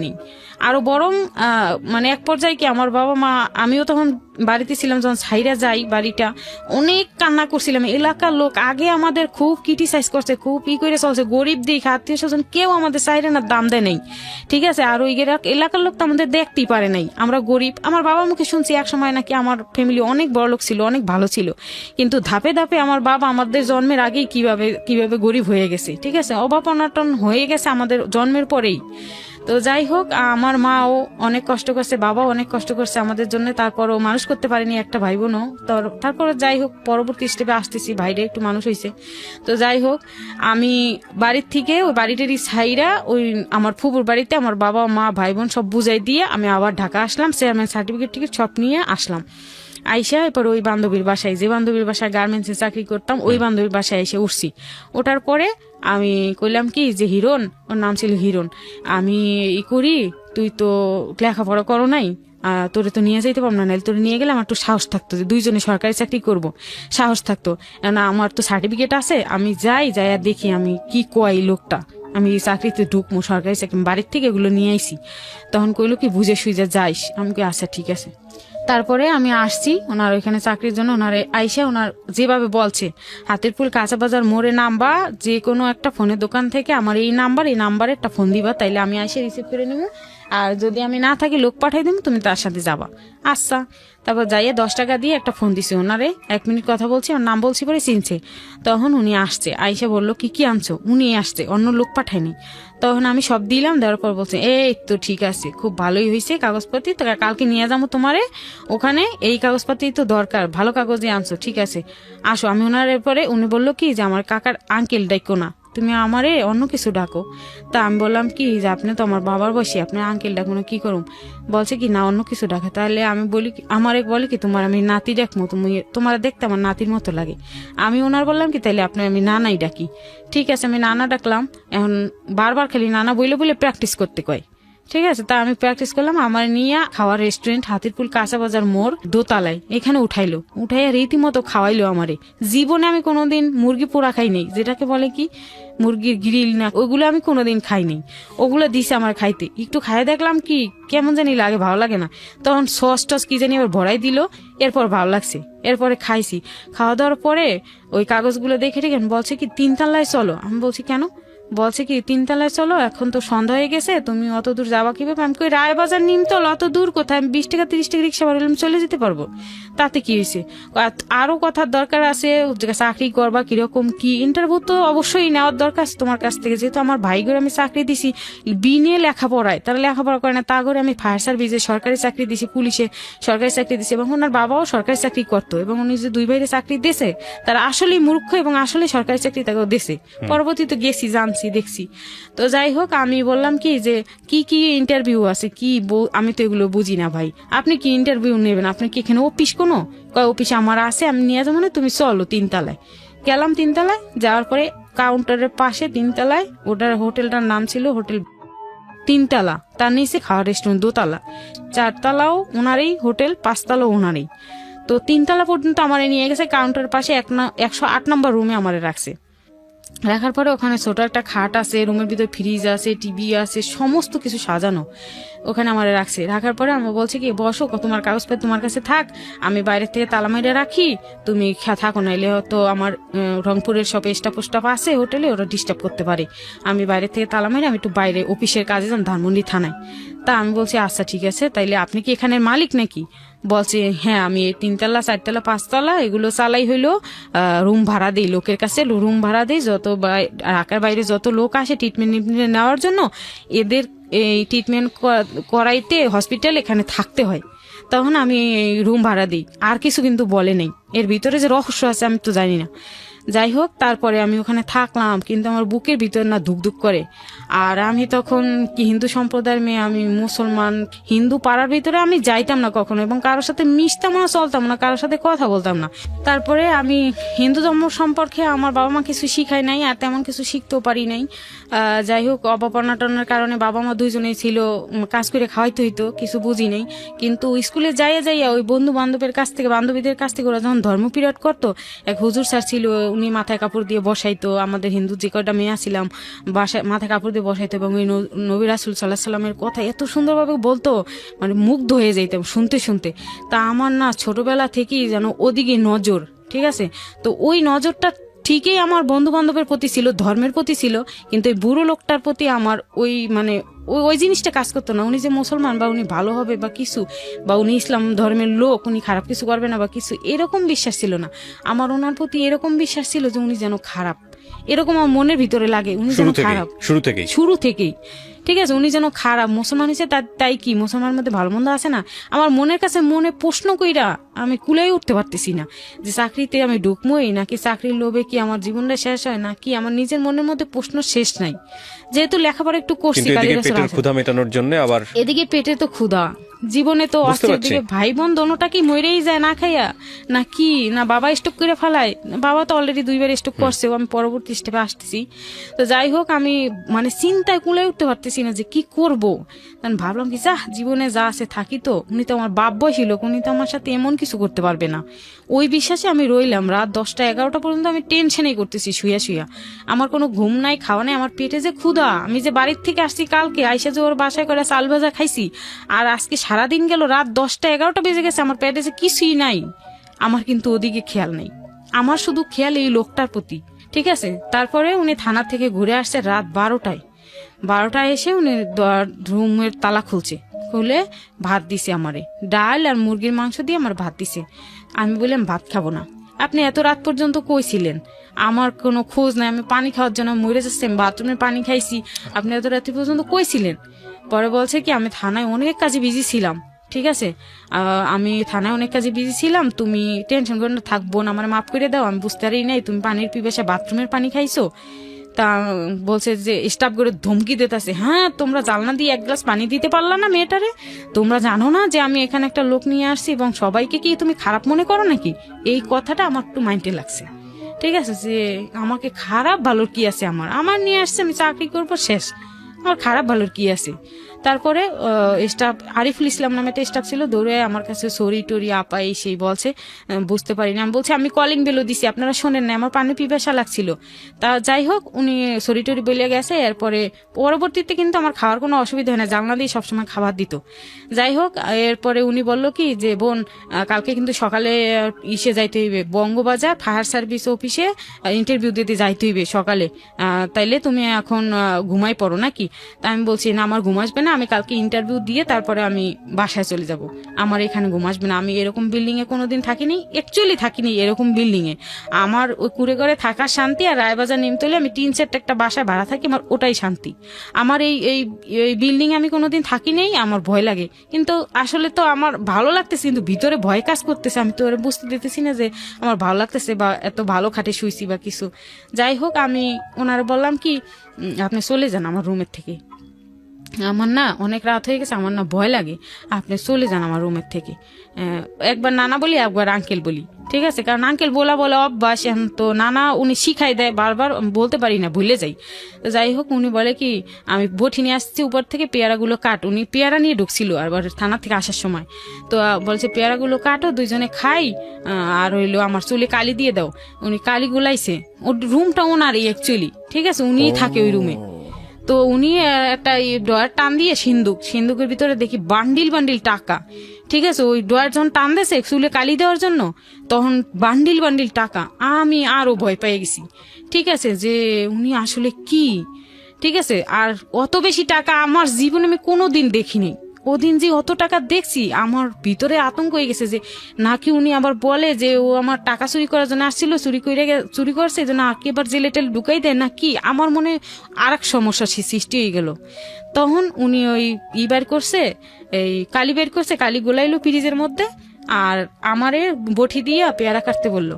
তা আমি পেয়ারা কাটতেছি আর চিন্তা আমি শেষ, ঠিক আছে, চিন্তা করতে করতে শেষ। যাই হোক, পেয়ারা কাটা শেষ, পেয়ারা ওনারে দিলাম, উনিও খাইলো, আমিও খাইলাম। খাওয়ার পরে ওনার চুলে কালি লাগাই দিলাম। সে কালি লাগাইতে লাগাইতে রাত 3টা 4টা বেজে গেল। তখন আমার শরীর ছাইড়ে দিচ্ছে ঘুমে, তখন আমার ঘুম আসতেছে।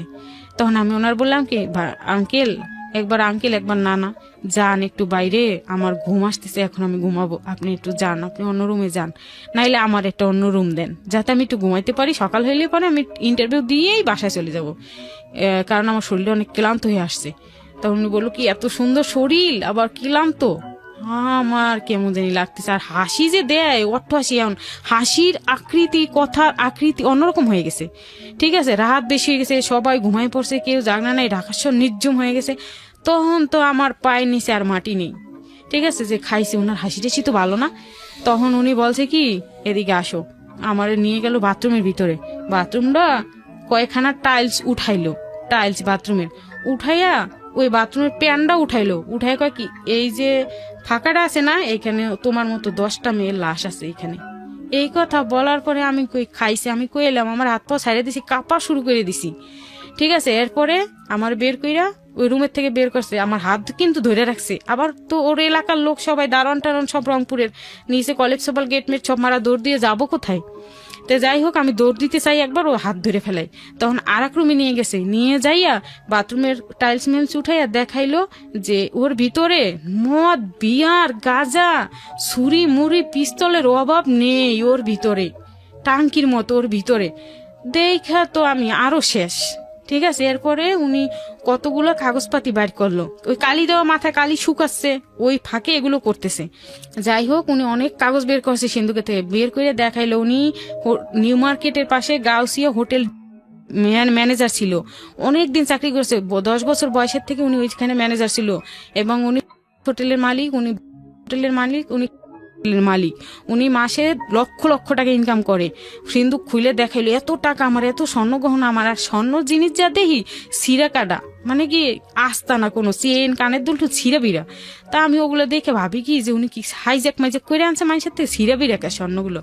তখন আমি ভাবলাম কি যে থাক, আমার ওদিকে কোনো লোভ নেই, আমি 2 টাকা মানে গরিবের ঘরের মেয়ে, আমার ওই টাকার দিকে লোভ নেই, আমার স্বর্ণের দিকে লোভ নেই, আমি যা চুপচাপ থাকি। এখানে একটা জিনিস ইন্টারাপ্ট করছি প্রিয় দর্শক এবং শ্রোতা, সেটা হলো উনি বেশ কিছু প্রতিষ্ঠানের নাম এখানে বলছেন। যেহেতু আমরা ইনভেস্টিগেটেড শো না, আমরা একেবারে সরজমিনে গিয়ে ইনভেস্টিগেট করতে পারিনি, সেহেতু আমরা ওই প্রতিষ্ঠানের নামগুলো এখানে মিউট করছি। এবং আমরা মূল গল্পের জায়গাটা অক্ষত রাখতে চাই, শুধু এই মেসেজটা দিতে চাই, আগাগোড়া আপনারা শোনেন, শোনার পরে আপনার ব্যক্তিগত জায়গা থেকে কিছু না কিছু লার্নিং আছে আজকের এই স্টোরিতে। বাট আমাদের অনুষ্ঠানের উদ্দেশ্য, আমাদের জীবন গল্প বলেন বা অন্যান্য যে অনুষ্ঠানগুলো আছে, সেই অনুষ্ঠানগুলোর উদ্দেশ্য কাউকে হেয় করা নয়, কিংবা কারো দিকে প্রশ্ন বানে বিদ্ধ করা নয়। এই কারণেই বলছি, কারণ আমরা ইনভেস্টিগেট করতে পারি না, সরজমিন ইনভেস্টিগেট। কারণ উনি যেই লোকটি সম্পর্কে এখানে কথাগুলো বলছেন হয়তো সত্য কিংবা মিথ্যা হতে পারে, যেহেতু ইনভেস্টিগেট করা হয়নি, সেই জায়গাটা থেকে আমরা তার পরিচয় এবং অন্যান্য যে বিষয় এখানে আসছে সেগুলো আমরা গোপন রাখছি। কিন্তু আমরা গল্পটা, ওনার জীবনের যে সাফারিংটা বা যে ঘটনাগুলো হয়েছে সেগুলো আমরা এখানে তুলে ধরতে চাই। জি বলেন। তারপর সবগুলা অরিজিনালি সত্য কথা এবং প্রমাণ সহ আমার কাছে আছে। আমি জানি আপনি যেটা বলছেন এটা আপনি, আমি জানি এটা সত্য, কিন্তু আমাদের অনুষ্ঠানের এটা একটা লিমিটেশন, এটা আমাদের ডিসক্লেমার। কারণ আমরা চাইলেই ওনাকে, যেহেতু ওনাকে আমরা এখানে নিয়ে আসিনি, যেহেতু আমরা ওনাকে এখানে বলা যেতে পারে প্রশ্ন করার সুযোগ পাচ্ছি না, হ্যাঁ, আপনি যেটা বলছেন সেগুলো সেই সময়ে গিয়ে প্রমাণ করার সুযোগ নাই, এটা অতীত জীবনের অনেক কথা আসতে এরকম করতেছে। তা আমি বলি এরকম করেন কেন আপনি কি মনে করছেন আমার, আমি কালকে সকাল চলে যাবো এখান থেকে। এরপরে কয় কি বাথরুমে কয়টা লাশ আছে দেখবি, এরপরে হাত দিয়ে ঢুকাইয়া, পলিথিনের ভিতরে হাত দিয়ে ঢুকাইয়া কতগুলো চুল বের করছে, মানে মেয়েদের চুল, বড় বড় চুল। তখন আমি মানে হয়ে গেছি। এরপরে উনি বারবার আমার সাথে জোরাজুরি করতেছে। এবারে আমি ওনারে কি বলবো, আমি ওনারে মানে কি ধর্মের বাপ পর্যন্ত বলছি যে আপনি আমার সাথে কোনো খারাপ বিহেভ করবেন না, আমি আসছি সরকারি চাকরির জন্য, আপনি আমার এগুলো দেখেন না, আমি অনেক ভয় পাই।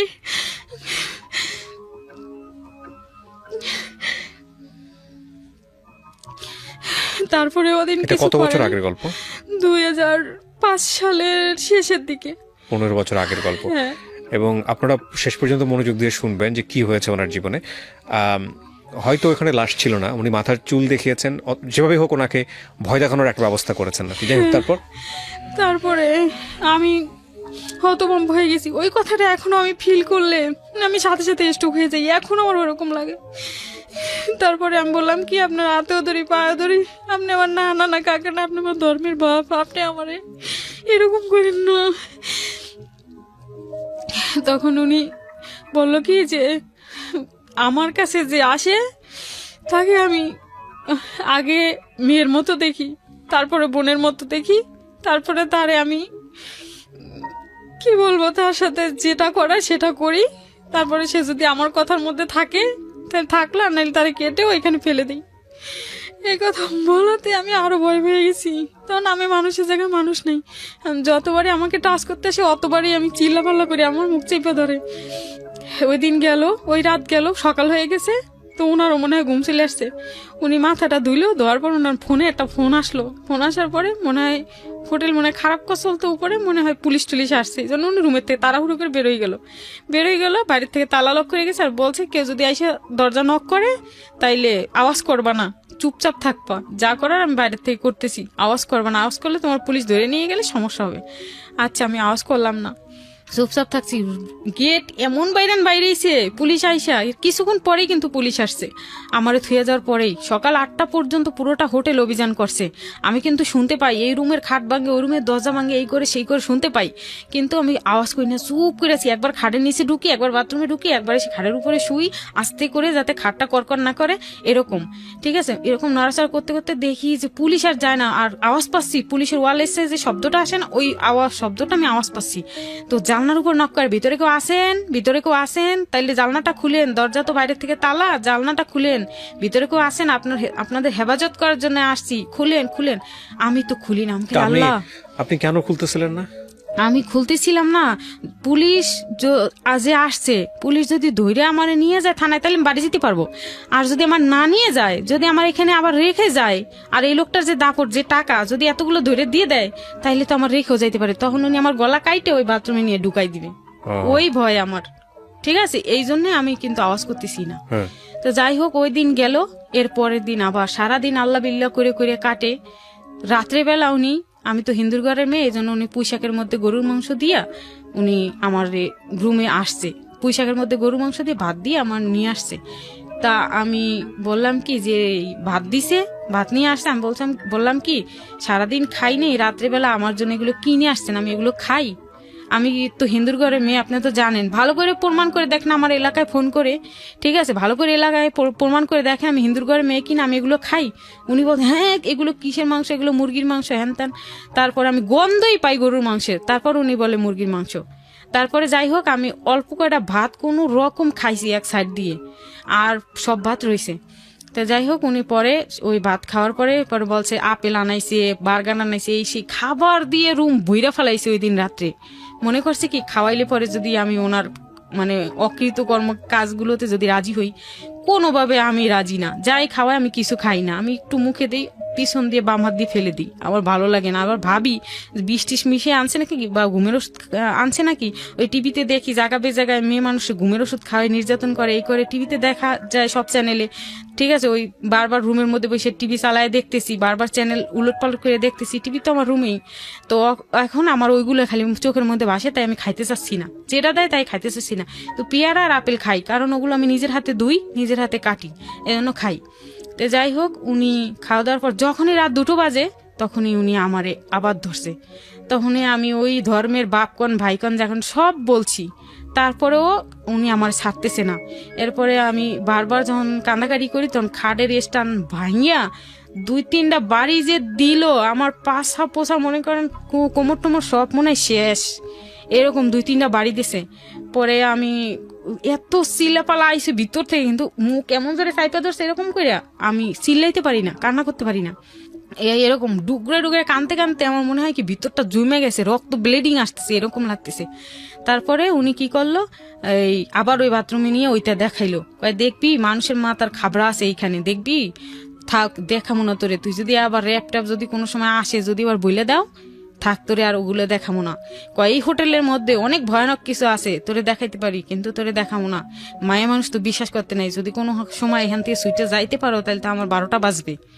এই কথা বলার পরে আমি বলছি, এমনিতেও ভাই আমি এখন যা বুঝতে পারলাম, আমার এমনিতে ওগুলো দেখার আশা আমার আর নাই, আমার ভিতরটা শেষ ভাই, আপনি আমার যদি একটু মুক্তি দিতেন, আমার চাকরি লাগবে না ভাই, আমি জীবনে বাঁচতে চাই। ঠিক আছে, আমার বাবা মার জন্য, আমার 2টা ভাই বোনের জন্য আমার খুব মায়া হয়, আমি বাঁচতে চাই, ওদেরকে দেখতে চাই। আর আমার বাবা মা ফোন তো দিতে পারে না, আমার খবর নেওয়ার জন্য, আমার সরকারি চাকরি হইল কি না সেই খবর নেওয়ার জন্য আমার বাবা মা মানে পাগল হয়ে গেছে, আমার কোনো খোঁজই পায় না। আজকে 3-4 দিন 5 দিন হয়ে গেল। যাই হোক, পরে উনি কি করলো, 2-3টা বাড়ি দিয়েছে, পরে আমি অজ্ঞান হয়ে গেছি। আবার যে আমার গায়ের উপর আসছে, আবার আমার জ্ঞান ফিরছে। ঠিক আছে, আমি টের পেয়ে যাই কি এমনি জানো, যত অজ্ঞান থাকি আমি কিন্তু ফাল দিয়ে উঠি, কুকুরের মতো হয়ে গেছি আমার মানে বিষয়টা, আমার শরীরটা। তখন উঠলে পরে ওই যে পেয়ারা কাইটা যে বডিটা রাখছি, বডি দিয়ে এমন জোরে কোপ মারছে, এই যে এখানে দেখেন এখনো দাগ আছে। আপনার মাথায় কোপ মারছে? জি, এমন জোরে কোপ মারছে, এখানে বিশাল ভাবে কাইটে একবার চুলের ভিতর পর্যন্ত কাইটা, রক্তে বিছনা রুম সমস্ত কিছু শেষ হয়ে গেছে। এরপরে আর একটা কোপ মারছে এই যে হাতে, এখনো পুরো সব দাগ আছে, এই যে হাতের মধ্যে একটা কোপ তো মারছে। আপনি এর মধ্যে চিল্লাপাল্লা করতেছিলেন না? চিল্লাপাল্লা করি কিন্তু জোরে করতে পারি না, জোরে যখন চিল্লা না আসে তখনই খাপ করে ধরে, এক হাত দিয়ে কোপ দেয় আর এক হাত দিয়ে খাপ করে মুখ চিপে ধরে বড়ি উড়াই ফেলাই দেয়। 2টা কোপ দিছে, 2টা কোপ দেওয়ার পরে আমার আর কোনো ভাষা ছিল না। আমি তখন শরীর টরীর ছেড়ে দিছি। তখন উনি কি করছে না করছে আমি আর জানি না। পরের দিন সকালে দেখি আমার সেলাইন চলতেছে, আমার কিছু আর জ্ঞান ছিল না কি হয়েছে না হয়েছে। কে স্যালাইন দিছে, কি করছে কিছু জানে না? কিছুই জানি না। ওই রুমের মধ্যেই? ওই রুমের মধ্যেই সেলাইন চলতেছে। পরে আমি বললাম কি আমি দিক দিক দিছে নাই আমার, আমি বলছি কি মা আমি বাথরুমে যাবো, মা আমি বাথরুমে যাবো। তখন উনি ওনার ভয়ানক চেহারাটা নিয়ে আমার সামনে আসছে, কয় চলো আমি বাথরুমে নিয়ে যাই। সেলাইনটা খুলছে, স্ট্যান্ড থেকে খুলে আমার বাথরুমে নিয়ে গেছে। আমি বলি কি আমার সেলাইনে সুই খুলে দেন, আমি দরজা লাগাই বাথরুম করুম, নাহলে সেলাইনটা আমার হাতে দেন, আমি আপনার সামনে প্রসাব করুম। কিসের জন্য আমি আপনার সামনে প্রসাব করতে পারবো না? কয় তোর তো সবই দেখছি। এটা বলে তো আমার আমি দুনিয়াতে আমি আর নাই। বলছে তোর তো সবই দেখা শেষ, আমার তুই আমার সামনে প্রসাব করলে সমস্যা কি? তারপরে তখন আমি আরো বেশি কাঁদছি। কয় কানবি না, তাহলে তুই মরে গেলে তোর লাশ তোর বাবা মা পাবে না, ওই বাথরুমের ভিতরেই চলে যাবে তোর লাশ, তোর লাশ বুড়িগঙ্গায় চলে যাবে, তুই কোনোদিন বাবা মার দেখা পাবি না, কান্দিস না। পরে আর কান্দি না। পরে আবার একদিন যাই, পরের দিন রাত্রে ওরকমই, পরের দিন যাই, আমি মোটামুটি মৃত্যুর মুখোমুখি হয়ে গেছি এখন এরকম করতে করতে। পরে উনি আমারে কি তাবিজ টাবিজ নিয়ে এসে খাইলো নাকি আমি বুঝতে পারলাম না। 3-4 দিনের মাথায় আমি যখন মানে মরার মতো প্রায় শেষ আমি, তখন কি জানি আমারে খাওয়াইলো এই যে ছাতু ঠাতুর মতো ওই জাতীয়, ওর ভিতরে তাবিজ ছিল, ঠিক আছে, আর একটা বোতলের থেকে অল্প একটু পানি দিল। উনি বললো কি এটা মক্কা শরীফের কূপের পানি, এটা খাও এক নিয়েতে, খাইলে তোমার শরীর স্বাস্থ্য ভালোই উঠবে, ঠিক আছে। তা আমি ওইটা খাইছি, ঠিক আছে। মক্কা শরীফের কূপের পানি যখন বলছে তখন আমি খাইছি, কেমন যেন বিশ্বাস আসছে আমার কাছে যে মক্কা শরীফের কূপের পানি। শুনছি মানুষের কাছে, মুসলমান বান্ধবীদের যখন চলছি তখন শুনছি যে এটা বলে এক নিতে খাইলে বলে যে কোনো আশা পূরণ হয়। মক্কা শরীফের পানি বিশ্বাস করে খাইলাম, আর আমি আল্লাহর কাছে বললাম আল্লাহ আমি যেন না মইরা যাই, এ আমার যাই করে করুক আল্লাহ, আমি যেন জীবিত থেকে মানে অ্যাটলিস্ট বাড়িতে পৌঁছাতে পারি। হ্যাঁ, জীবিত থেকে আমি যেন আমার মায়ের বুকে যাইতে পারি, পৌঁছাইতে পারি, উনি যাই করে করুক। তারপরে নিয়ত করে খাইলাম, খাওয়ার পরে মোটামুটি ভালো লাগতেছে, আর কেমন যেন আল্লাহর প্রতি বিশ্বাস আসতেছে যে আমি বাড়ি যেতে পারবো। তো যাই হোক ওইভাবে থাকলাম। থাকার পরে উনি রাত্রেবেলা কতগুলো বই নিয়ে আসছে, হাদিসের বই আর কোরআন শরীফ নিয়ে আসছে রুমে। নিয়ে আইসা বললো কি যে তোরে আমি মুসলমান বানাবো, তোরে আমি বিয়ে করবো। আমি বলছি আপনার এই বয়সে আমার এই বয়সে আপনার লাগে কিসের বিয়ে আমার, ঠিক আছে। কয় কি তুই মক্কা শরীফের কূপের পানি খাইছো না? আমি কি কয় তুই মুসলমান হয়ে গেছো। আমি কই না, আমি বান্ধবীদের কাছে শুনছিলাম 5 কলেমা না পড়লে মুসলমান হয় না, ঠিক আছে, আমি মুসলমান হইনি। পরে বলছে যে তুই কি মুসলমান ধর্মে কি আছে তুই জানিস, তুই মক্কা শরীফের কূপের পানি খাইছিস, তুই মুসলমান হয়ে গেছিস। আমি কই এগুলো কেটা দিয়েছে আপনারে? বলছে যে এগুলো গেছিল ইসে এই মক্কা শরীফ হজ করতে, উনি নিয়ে আইছে, ওনার কাছ থেকে আনছি।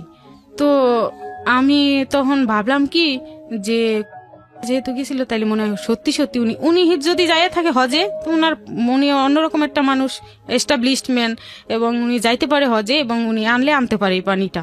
যাই হোক আমি মুসলমান হয়েছি, ভালো কথা, আমি বিশ্বাস করলাম মুসলমান হয়েছি। সে যেটা বুঝে এখন আমার ওইটাই বুঝতে হইবে, কারণ নাইলে তো আমার কোনো বাইরেও আর কোনো পথ নেই। তারপরে উনি অনেকগুলো কোরআন হাদিসের বই নিয়ে আইসে, রাত্রে 1 গাঁটটি বই নিয়ে আইসে। তখন আমার বললো কি লেখাপড়া যেহেতু করছো, চাকরি বাকরি কি তোমাদের বাড়িতে আমি টাকা পাঠাবো নে, তোমার বাড়ির সাথে যোগাযোগ করো, আমি টাকা পাঠাবো নে, লেখাপড়া যতটুকু করছো তোমার লেখাপড়ার দরকার নেই, সরকারি চাকরির দরকার নেই, আমি মাসে কোটি কোটি টাকা কামাই, তোমারে যদি তুমি একটা কুকুর পাললেও তো আমার খরচ আছে।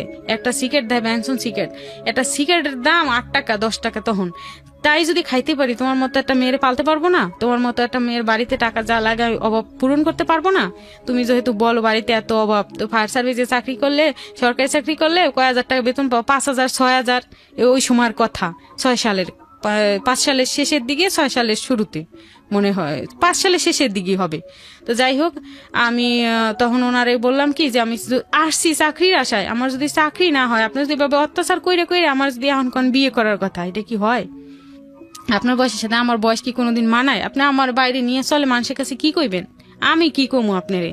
ঠিক আছে। তো যাই হোক, পরে উনি বললো কি যে না, মানুষ কিছু বলুক আর না বলুক, আমি যেহেতু তোর জীবন আমি নষ্ট করছি, আমি তোর বিয়ে করবো। ঠিক আছে না, আমি বললাম যে না, আমি আপনার সাথে বিয়ে করুম না, নষ্ট করছেন, আমি বিয়ে করুম না। তখন আবার মায়ের ওই দিন রাত্রে, বিয়ে যেহেতু করুম না, আবার মায়ের, উড়ে মায়ের। তো এগুলো যে মারে আমারে, এই পিঠ টিঠ আমার এখনো দাগ আছে। ঠিক আছে, পিঠ ঠিট কোমর টোমর সব মাইরা শেষ করে দিয়েছে। শেষ পর্যন্ত আমার এই পায়ের উপর পাড়া দিয়ে এই পায়ের টান দিচ্ছে, আমার ফাইরে ফালাইবে। ঠিক আছে, ফাইরে ফালাই দিবে আমারে। তারপরে আমি আর কোনো স্বামী সংসার করতে পারম না, কোনো স্বামী আমারে নিবে না।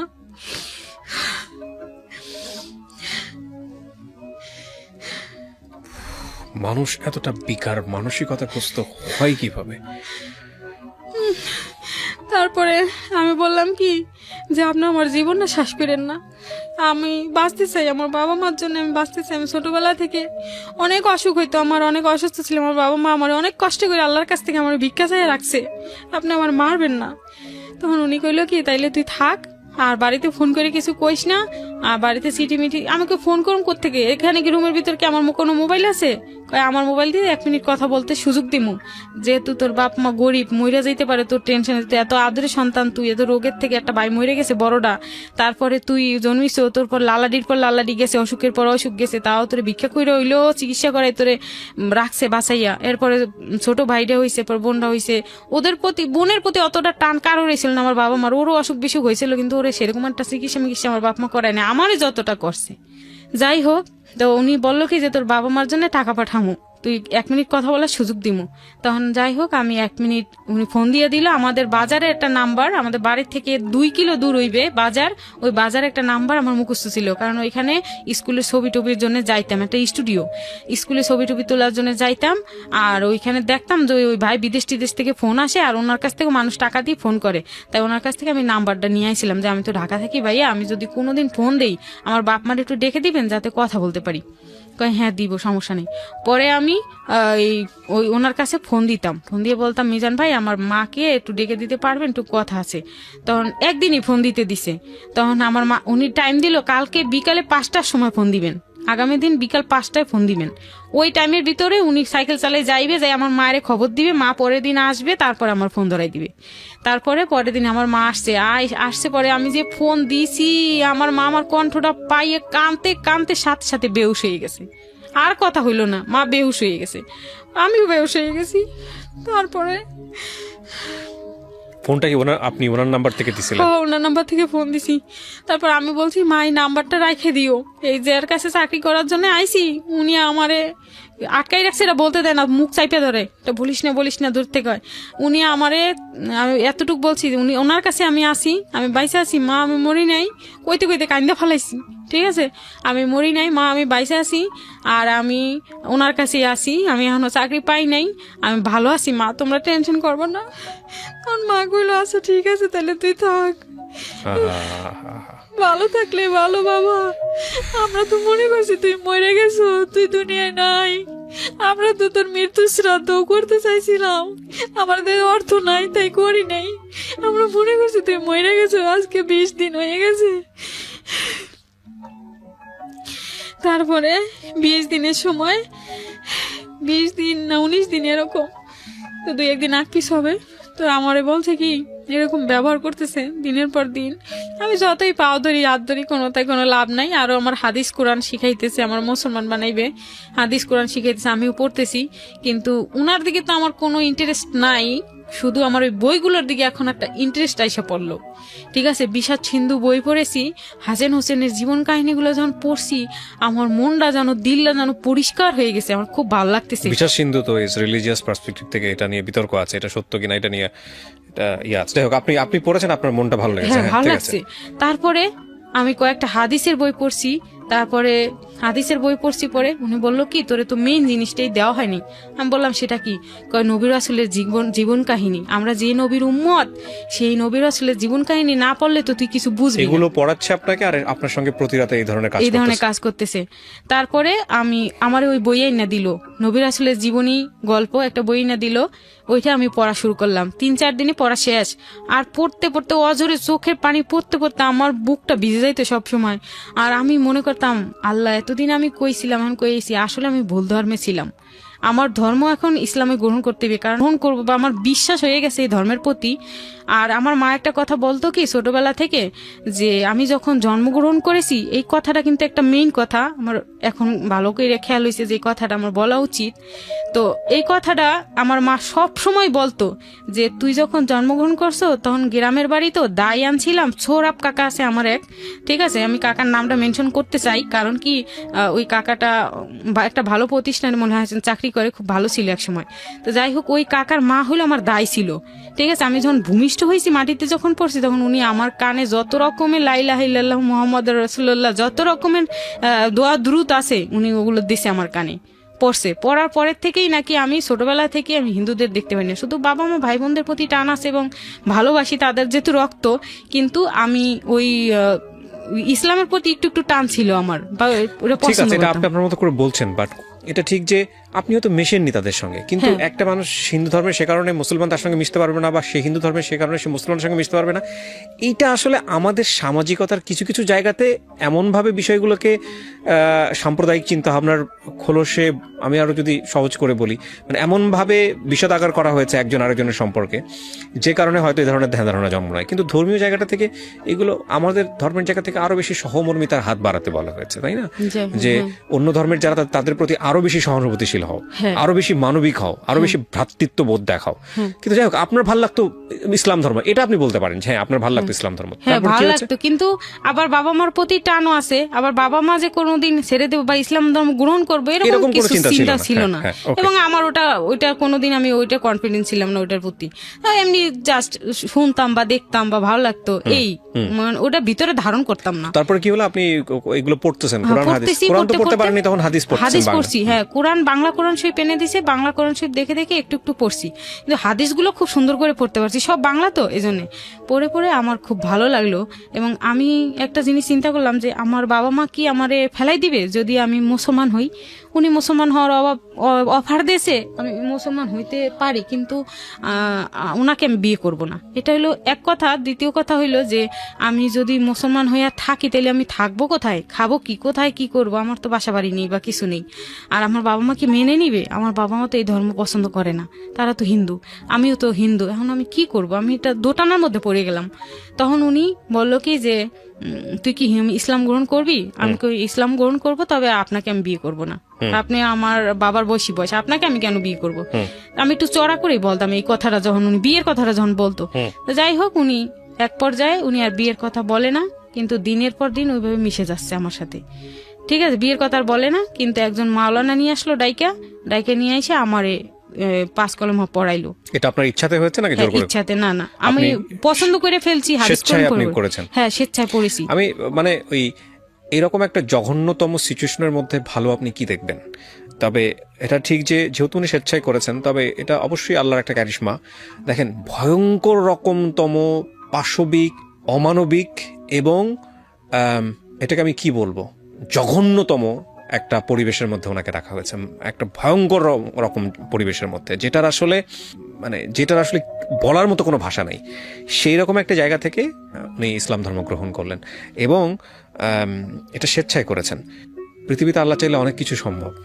এই ঘটনা আসলে এটুকুই বলার আছে, আর কিছু বলার নাই। তারপর কি হলো? জি ভাইয়া, তো যাই হোক, আমি ইসলাম গ্রহণ করছি স্বেচ্ছায়, উনি আমাকে কোনো জোর করে নেই, বাধ্য করে নেই। কিন্তু উনি বিয়ে করাটা উনি আমাকে বাধ্য করতেছে, কিন্তু আমি ওনাকে বিয়ে করব না। বিয়ে করবো না, মুসলমান হয়েছি, আমাকে নামাজ শিখাচ্ছে, কিন্তু উনি যে নামাজটা শিখেছে ওটা ছিল ভুল। এখন আমি যেটা নামাজ পড়ি আমি এখন বুঝি, এখন আমি নামাজ পড়ি সঠিক। তখন যে নামাজগুলো উনি শিখাইতো, পুরুষরা যেমন পা ফাঁক করে দাঁড়ায় নামাজ পড়ে, 4 আঙ্গুল 5 আঙ্গুল ফাঁক থাকে, যাই হোক আমার ওই রকম পা ফাঁক করে দাঁড়ায় তারপর নামাজ শিখাইতো। আর আত্মাই তো আমার কিন্তু শিখায় নাই উনি শুধু বলছে 33 বার সুবহান আল্লাহ পড়বা, 33 বার আলহামদুলিল্লাহ পড়বা, 33 বার আল্লাহু আকবার পড়বা, তারপর সালাম ফিরেই মোনাজাত করবা। আর কিন্তু আমি এখন মাদ্রাসার এক মেয়ের কাছ থেকে, আমার মেয়ে হওয়ার পরে মাদ্রাসার এক মেয়ের কাছ থেকে আমি শিক্ষা নিয়েছি। তো ওই মেয়ে বলছে যে মেয়েদের পা মিশে দাঁড়াইতে হবে এবং মেয়েদের আত্মাহিতু পড়তে হবে, আত্মাহিতু শিখাইলো এবং 5 কলমাও সুন্দরভাবে সবই শিখাইছে, সহিভাবে সহি সুন্নাহভাবে শিখাইছে এবং আমি ওইভাবে পড়তে পড়তে পড়তে পড়তে এখন আমি সব বুঝি। না কিন্তু এটাও ভুল, আপনাকে যে মেয়েটা বলেছে এটাও ভুল। পা মিশে, হ্যাঁ পা মিশে ছেলে মেয়ের কোনো ভেদাভেদ। আমাদের রিলিজিয়নে যেটা আছে সেটা হচ্ছে আপনি নামাজ সেভাবেই পড়তে পারেন যেভাবে ছেলে মেয়ের জন্য আলাদা কোনো বিশেষায়ন নাই। প্রথম কথা হচ্ছে এটা। আমি আমার ক্ষুদ্রজ্ঞানে যতটুকু জানি যে নামাজের ক্ষেত্রে ছেলে মেয়ের কোনো স্টাইলে কোনো মানে ডিফারেন্স নাই। একটা ছেলেও যেভাবে নামাজ পড়বে একটা মেয়েও সেভাবে নামাজ পড়বে। তারপরও আমি আপনাকে বলতেছি, যেহেতু আমি স্কলার না, হ্যাঁ আমারও ভুল থাকতে পারে, আপনি একজন ভালো এই মাদ্রাসায় পড়ে বলেই আপনি তার কাছ থেকে শিখে যে সে একজন পারফেক্টলি বলতে পারবে, বিষয়টা এরকম না। যে একজন ভালো আলেম তার কাছ থেকে শোনেন, একজনের না 10 জনের কাছ থেকে শোনেন, জেনে আপনি সঠিক নিয়মটা ফলো করবেন। ঠিক আছে, আপনি গল্পে যাই। তারপরে কি হলো? তো যাই হোক, নামাজ আপনি যেগুলো আমার জোর করছিল আপনাকে বিয়ে করার জন্য, তারপর? হ্যাঁ জোর করছিল। তারপরে আমি বলছি না আমি আপনাকে বিয়ে করব না, 1 কথা 2 কথা 3 কথা, তারপর বলে বিয়ে যদি না করিস তাহলে আমার সাথে কালকে 5 তলায় উঠবি। আমি বলি কেন 5 তলায় উঠবো? এই অফারটা কিন্তু 20 দিনের মাথায় 21 দিন পরছে পরে এই অফারটা দিল। বিয়েতে যখন রাজি না, আমি মুসলমান হয়ে গেছি। ও আবার মুসলমান হওয়ার পরে উনি 1 গ্লাস পানি আনলো বাথরুমের থেকে না সরি ফিল্টারের থেকে, বাইরের থেকে পানি নিয়ে আসলো কাউন্টার থেকে, নিয়ে এসে বললো কি পানি গ্লাসটা ধর। আমি বলছি কেন? বলছে ধরলাম। বলছে যে বল ইহকাল পরকাল দুজনে তুই মুসলমান হয়েছিস মনে থেকে, এটা আগে বল। আচ্ছা বললাম আমি মনের থেকে মুসলমান হয়েছি। আমি কি জোর করে তোকে মুসলমান বানিয়েছি? আমি না এটা আমি কোনোদিন বলবো না, জোর করে আপনি মুসলমান বানানে, আমার মনের থেকে হয়েছি। আচ্ছা তুই ইহকাল পরকাল আমার সাথে একসাথে থাকবি, পানি ধরে বলতে হবে, পানি তুলে বলতে হবে। আমি বলছি না এটা আমি বলতে পারবো না। আমি পানির গ্লাসটা দিয়ে ফিক্কা ফালাই দিছি পরে একটা চর মাস একবারে কান কোন ফাইটে রক্ত এখান থেকে পইরা একবার আমার পুরোটা, তখন সাদা একটা গেঞ্জি পরা ছিলাম, উনি গেঞ্জি পরাইতে পছন্দ করতো আমারে। আচ্ছা এখানে ওনার এই জায়গাটা যাওয়ার আগে আমি আপনাকে, যারা দেখছেন এখানে, আমি জানি যে ধর্ম সম্পর্কে প্রপার একদম সঠিক জ্ঞান রাখেন বা ধর্মকে সবাই সব জায়গা থেকে একদম 100% চর্চা করেন। তার চাইতে অনেক মানুষ আছেন যারা আমরা শুধুমাত্র শুনে দেখে এই জিনিসগুলো প্র্যাকটিস করি। এই যে কসম কাটা, পানির নামে কসম কাটা, মানুষের মাথায় হাত দিয়ে কসম কাটা, কোরআন শরীফ হাতে নিয়ে কসম কাটা বা অন্য কিছু নিয়ে কসম কাটা, এটা আমাদের রিলিজিয়নের কোথাও কোনো বিধান নাই আমি যতটুকু জানি। আমি যদি ভুল বলে থাকে কেউ আমাকে কারেকশন করে দেবেন, আমি পরবর্তী এপিসোডে এসে আমি কারেকশন করে, আমি যতটুকু জানি আজকের পর্যন্ত, আমি বারবারই বলছি আমি রিলিজিয়ন সম্পর্কে খুব ভালো জ্ঞান রাখি না, বাট আমি যতটুকু জানি ততটুকু জানানোর একটা, আমি যতটুকু জানি যে আল্লাহ এটা বলেছেন যদি 1 লাইনও জানো তো সেটা প্রচার করো। তো সেই জায়গাটা থেকে সুযোগ যেহেতু এসছে আমি বলছি যে এইটার কোনো নিয়ম নাই, এটা করলে গুনাহ হবে। কসম কাটা যায় একমাত্র আল্লাহর নামে, শপথ করা যায় একমাত্র আল্লাহর নামে, সুতরাং পানি ধরে যদি আপনি বলতেনও এটা গুনাহ হতো না। যাই হোক আপনি জানতেন ওই সময়, মনে করেছেন এটা বিশাল কিছু, এই জন্য আপনি এটা করেছেন। তারপর আমি গুনাহ কামাই করবো না এই জন্য ফেলে দিলাম। তারপরে উনি এমন চট দিছে একবারে কান দিয়ে রক্ত বেরবে, আমার গেঞ্জি টেঞ্জি ভিজে, আমার মনে করেন সেলোয়ার ভিজে যাচ্ছে, এত রক্ত পড়ছে। এই কানটা এখনো আমার সমস্যা, কয়েকদিন পরেই কানটা তপদা মারে থাকে, হাঁটতে পারি না, হাঁটলে পরে দুমদুম করে, গোসল করতে পারি না, ডাক্তার বলে পানি যেন ঢোকে না, এমন বড় মাপের ডাক্তার। আপনি সুযোগ পাচ্ছিলেন বাইরে চলে যাওয়ার বা থাম করে পালায় যাওয়ার? শুনেন এই কথায় আসছি, ও 20 দিন তো গেছে, এর ভিতরে ফাঁকে আমি চেষ্টায় থাকতাম। উনি যখন রুমে ঢুকতো সিন্ধুকের চাবি এরকম ছড়া নিয়ে ঢুকতো, ওর সাথে দরজার চাবি আছে, তালা ভিতরের থেকেও মারে বাইরের থেকেও মারে। উনি যখন বেরোয় যায় তখন বাইরে থেকে তালা মারে, যখন রুমে ঢুকে আইসে তখন ভিতরের থেকে তালা মারে। এবং ওনার ঘুম খুব মানে কি বলে, এই ঘুমাইবে না পট করে জেগে ওঠে, হঠাৎ জেগে উঠে একবারে বসবে ঘুমের থেকে উঠে। আমরা কিন্তু ঘুম ভাঙলেও একটু উঠতে একটু দেরি হয়, আর উনি উঠেই বসবে সাথে সাথে এরকম। আর ওনার চোখগুলো খুব লাল থাকতো সবসময়, খুব ভয় পাইতাম। দাড়ি ছিল? না দাঁড়িয়ে দাড়ি নেই ছিল কোনো, না? না আচ্ছা। আজও নেই। তো যাই হোক উনি ওই দরজায় তালা লাগে যখন ঢুকতো, সিন্ধুকের চাবিগুলো বিছনার কর্নারে রেখে উনি যখন শুইতো ঘুমাইতো, উনি এই সাইডে ঘুমাইতো, আমার ডান সাইডে ঘুমাইতো, আমি ওনার বাম সাইডে শুইতাম। যখন আর কি হয়ে গেছি বোঝেন না, যখন মানে কি ওনার হাতে বন্দি হয়ে গেছি, কিছু তো করার নেই, ওইভাবে শুই। ছোট খাট শুইতো অনেক কষ্ট, একজনের খাট, ওনার একার সিঙ্গেল খাট। যাই হোক কষ্ট মষ্ট করে শুইতাম। তারপরে ওই চাবিগুলো আস্তে আস্তে, ওগুলো তো আমার মাথার কাছে থাকতো, ওনার মাথার কাছে থাকতো না। তো আস্তে আস্তে আমি চাবিগুলো নিয়ে প্রায় দিন দরজা 2-3 দিন তো চেষ্টা করছি, লাস্টে একদিন সফল হয়েছি। ঠিক আছে, খুলে ফেলছি তালা, খুলে গেটটা খুলছি সকালবেলা, খুব সকালে, যে আমার তো কেউ দেখবে না, আমি কোন পথ দিয়েছিলাম কেউ ধরতেও পারবে না। দিয়ে এক দৌড় দিয়ে কোনো রকম খালি গাপ তুলে যাইতে পারলে হয়েছে। তাইলে আমি যেমনি হোক মানুষের হাত পাও ধরে, আমাকে দেশি মানুষ পাবো বরিশালের, তখন বরিশালের গাড়িতে একটা টিকিট দেবেই আমারে কেউ হাত পাও ধরলে, তখন আমি বাড়ি চলে যাবো। আমার এরকম নিয়ে আয়, তখন গেটটা খুলে বাইরের থেকে লাগাই দিছি, ও আর বেরোইতে পারবে না, ওরে লাগাই দিছি। লাগাই দিয়ে চাবিগুলো কাউন্টার উপরে আস্তে আস্তে রাখছি, ওই 3 তলায় কিন্তু কাউন্টার, আস্তে আস্তে রাখছি যাতে চাবিতে শব্দ নয়, দারোয়ান যাতে উঠে না পড়ে। দারোয়ান ঘুমাচ্ছে নাক ডাইক্কা, ঠিক আছে, দারোয়ান আবার ওর আপন কাকা। যাই হোক ওই মুন্সি ঘুমাচ্ছে, যার জন্যে চাবিটা রাখছি কাউন্টারে রেখে আস্তে আস্তে করে, ওই গেটটা একটু ফাঁকা ছিল, গেটটা আস্তে আস্তে সরাইছি, কলেপসেবল গেট তো, শব্দ হইলে দারোয়ান টের পাই যাইবে, তাইলে আস্তে আস্তে একটু সরাই কাত হইয়া আস্তে আস্তে ওই গেট দিয়ে বেরোইছি, মাথা বের হয় না, টানতে টানতে কপাল টপাল ছাল উঠাই ফেলাইছি। ঠিক আছে, যদি আমি ফাঁক করতে যাই শব্দ হইবে, গেট যদি খুলতে যাই তার থেকে অল্প যেটুক খুলছে আমি মাথাটা বের করবোই, আমার বডি যেহেতু বের হয়েছে মাথাও বেরোইবে। তারপর মাথার টান দিয়ে বের করছি, যে কোনো কপালের ছালটা নাকটা ছাল উঠা শেষ হয়ে গেছে। তারপরেও আমি বেরোইছি, বের হইয়া নিচে গেছি কাউন্টারে, মানে হোটেলে কাউন্টার, আনারকলি রেস্টুরেন্টের কাউন্টার, ওই কাউন্টার পর্যন্ত গেছি পরে দেখি ওখানে আরেকটা ছেলে ঘুমায় আছে। ঠিক আছে, এখন ছেলেটা এমন ভাবে ঘুমাইছে যে আমি ওরে না পারি ড্যাঙ্গায় যেতে, না পারি ওর গায়ে পাড়াতে, মানে কোনোভাবে আমি ওই গেটটা আর খুলতে পারি না, হাতে পাই না, ও এতখানি জায়গা নিয়ে শুয়েছে তো হাতে ওই গেটটা পাই না। আর যদি খুলতে চাই ছেলে উঠতে আমার মায়ের শুরু করে দেবে, কারণ সবাইকে বলা আছে, আমার উপর নজরদারি করা আছে। ঠিক আছে, তো যাই হোক আমি ওই গেটটা আর খুলতে পারি না। এখন গেছি জালনায়, যে বারান্দায় গেছি, এখন বারান্দায় যে গিরিল ও দিয়ে আমি যেতে পারবো না, কোনোভাবে খোলারও সিস্টেম নাই। ঠিক আছে, জালনার গিরিল দিয়ে যে আমি জালনা বাইয়ে যে নামবো বা কোনো একটা সিস্টেম করব, কত সিস্টেম যে খুঁজতেছি, কিন্তু নামার আর কোনো সিস্টেম নাই। এবারে আমি ভাবলাম কি, আমারে তো কালকে 5 তলায় উঠাইবে, তার সে আমি মরেই যাই, কি করব, যাইতে তো আর পারবো না। 5 তলায় কি আছে? 5 তলায় খারাপ কিছু আছে। ও মানে আপনি যদি বিয়ে না করেন তাহলে আপনাকে ওখানে দিয়ে 5 দেবে। তলায় দিয়ে আসবে, হ্যাঁ। তো যাই হোক আমি ওইটা মনে মনে সন্দেহ করছি, এবং যে আমার ভাত দেয় জালনা দিয়ে, ও আমার কাছে বলছে, ঠিক আছে, একদিন গোপনে, ঠিক আছে, জানি না আমার এই ভিডিও দেখ শোনে কি না, আর ভালো কাজই করছিল। আর এবং ভাত করে আমার একটু বেশি বেশি দিত, পরবর্তীতে আমি খাইতে পারতাম, তখন উনি মাইপা ভাত দিত, আর ছেলেটা আমার চুরি করে একটু বেশি ভাত দিত, আমি খাইতে পারতাম তখন আর কি। তো ওই আমার হেল্প করছিল, আমার বলছে কি, আপনি যদি সুযোগ পান আমার কথা বলবেন না, যদি সুযোগ পান পালান, নাইলে আপনারা কিন্তু অপকর্মে জড়াই দেবে। আর উপরে অনেক সুন্দর সুন্দর মেয়েরা থাকে, এরা খারাপ কাজ করে। ঠিক আছে, এই কাজ করে আমাদের এই মালিক সাহেব, ঠিক আছে, এই কাজ করে। ঠিক আছে, তখন আমি ভাবলাম কি আল্লাহ খাইছে, তখন ওই ছেলের কথা আমার মনে মনে, আমি এখন কিভাবে পালাবো, আমার তো নাইলে খারাপ কাজে নিয়ে যাবে। আর উনি যেহেতু 5 তলার কথা বলছে, আমার আইডিয়া হয়ে গেছে ওই ছেলের কথা ঠিক। ঠিক আছে, তারপরে আমি করলাম, নামলাম দোতলায়, নেমে ওই ছেলেরে ডাঙ্গাইতে পারলাম না। এবার নিচতলায় কিভাবে যাব, তাই তো নিচতলায় আর এক গেট মারা, এই গেট তো মারা দোতলায়, নিচতলায় তো আর এক গেট মারা, তাহলে আমি তো বেরোর কোনো রাস্তা নেই। তখন আমি টেনশনে পইরা সারা হোটেল খুঁজলাম, ঘুরলাম, ও ঘুমাচ্ছে তখন, আল্লাহর কি খেলা, কি বেরোইতে পারিনি তখন, আল্লাহ জানি না। তো উনি ঘুমাচ্ছে, উনি বেরোয় না, তো আওয়াজও নেই। আমি সারা হোটেল ঘুরলাম, কোনোখান থেকে যদি একটু নামার জায়গা পাইতাম, বাথরুমের পাইপ টেপ কোনো কিছু ধরে যদি নামতে পারতাম। 3 তলা, আমি ফাল দিলেও মরবো না, হয়তো হাত পা ভাঙবে। 3 তলা আমি ওরকম চিন্তা করছি। আর দোতলায় যেহেতু নামতে পারছি, তখন আমি চিন্তা করছি দোতলা থেকে নিচতলা পড়লে হয়তো হাত পা ব্যথা পাবো, মরবো তো আর না। ওই চিন্তা করে আমি দোতলায় গেছি, কিন্তু কোনোখান থেকে আমার লাভ দেওয়ার সুযোগ আর পাইলাম না। তখন আমি ফ্যানের সাথে ফাঁস দিতে নিলাম, জীবন আর রাখবো না।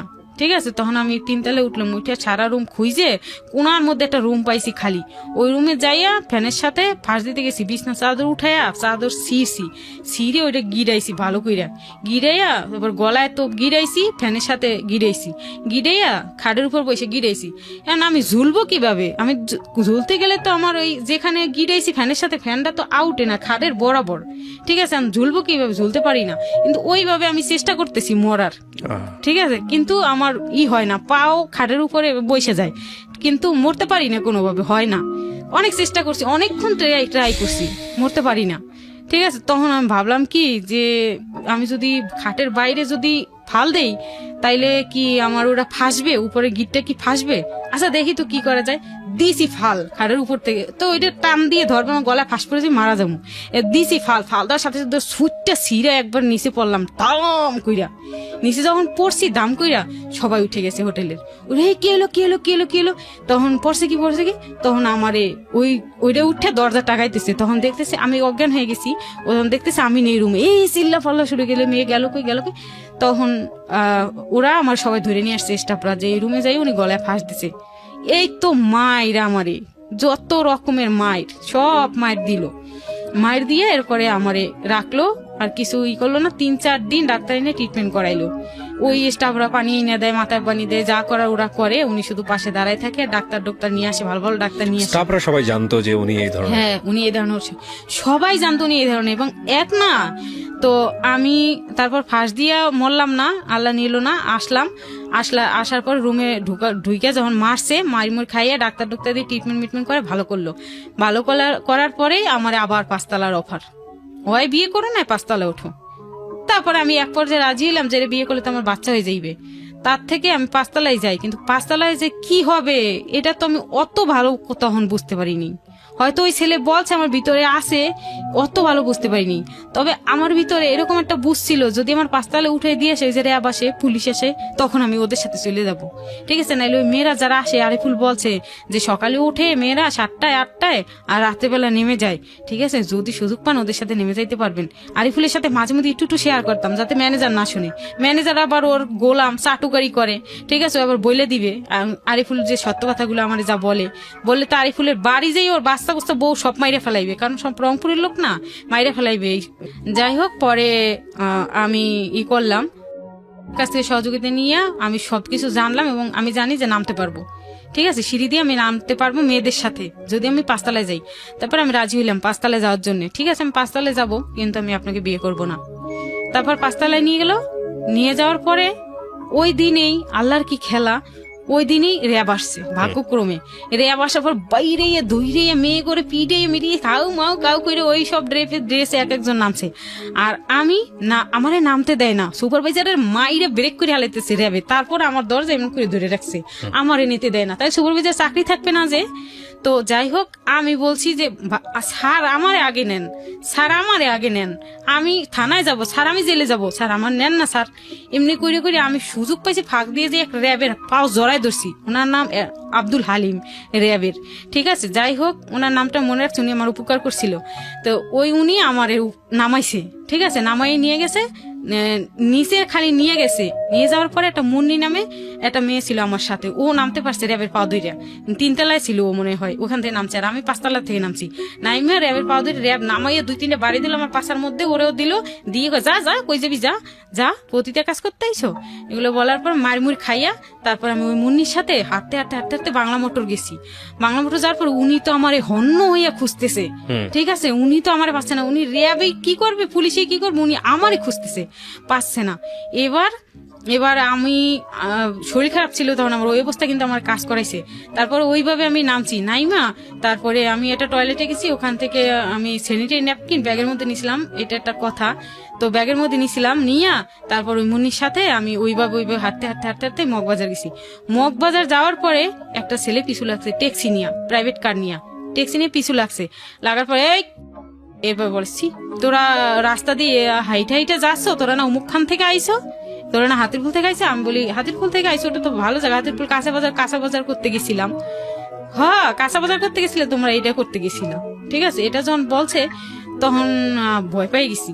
উমুনি আরো ভয় পাইছি, কিন্তু চটং কথা কয়, আর আমি একটু আস্তে আস্তে কথা কই, যেহেতু আমি এসব দেখিনি কোনোদিন। আর ও তো প্র্যাকটিস করা অভ্যাস, ও মুখ খারাপও করতেছে, আমি তো মুখ খারাপ করি না, আমার বাপ দাদা ওগুলো শিখায়নি।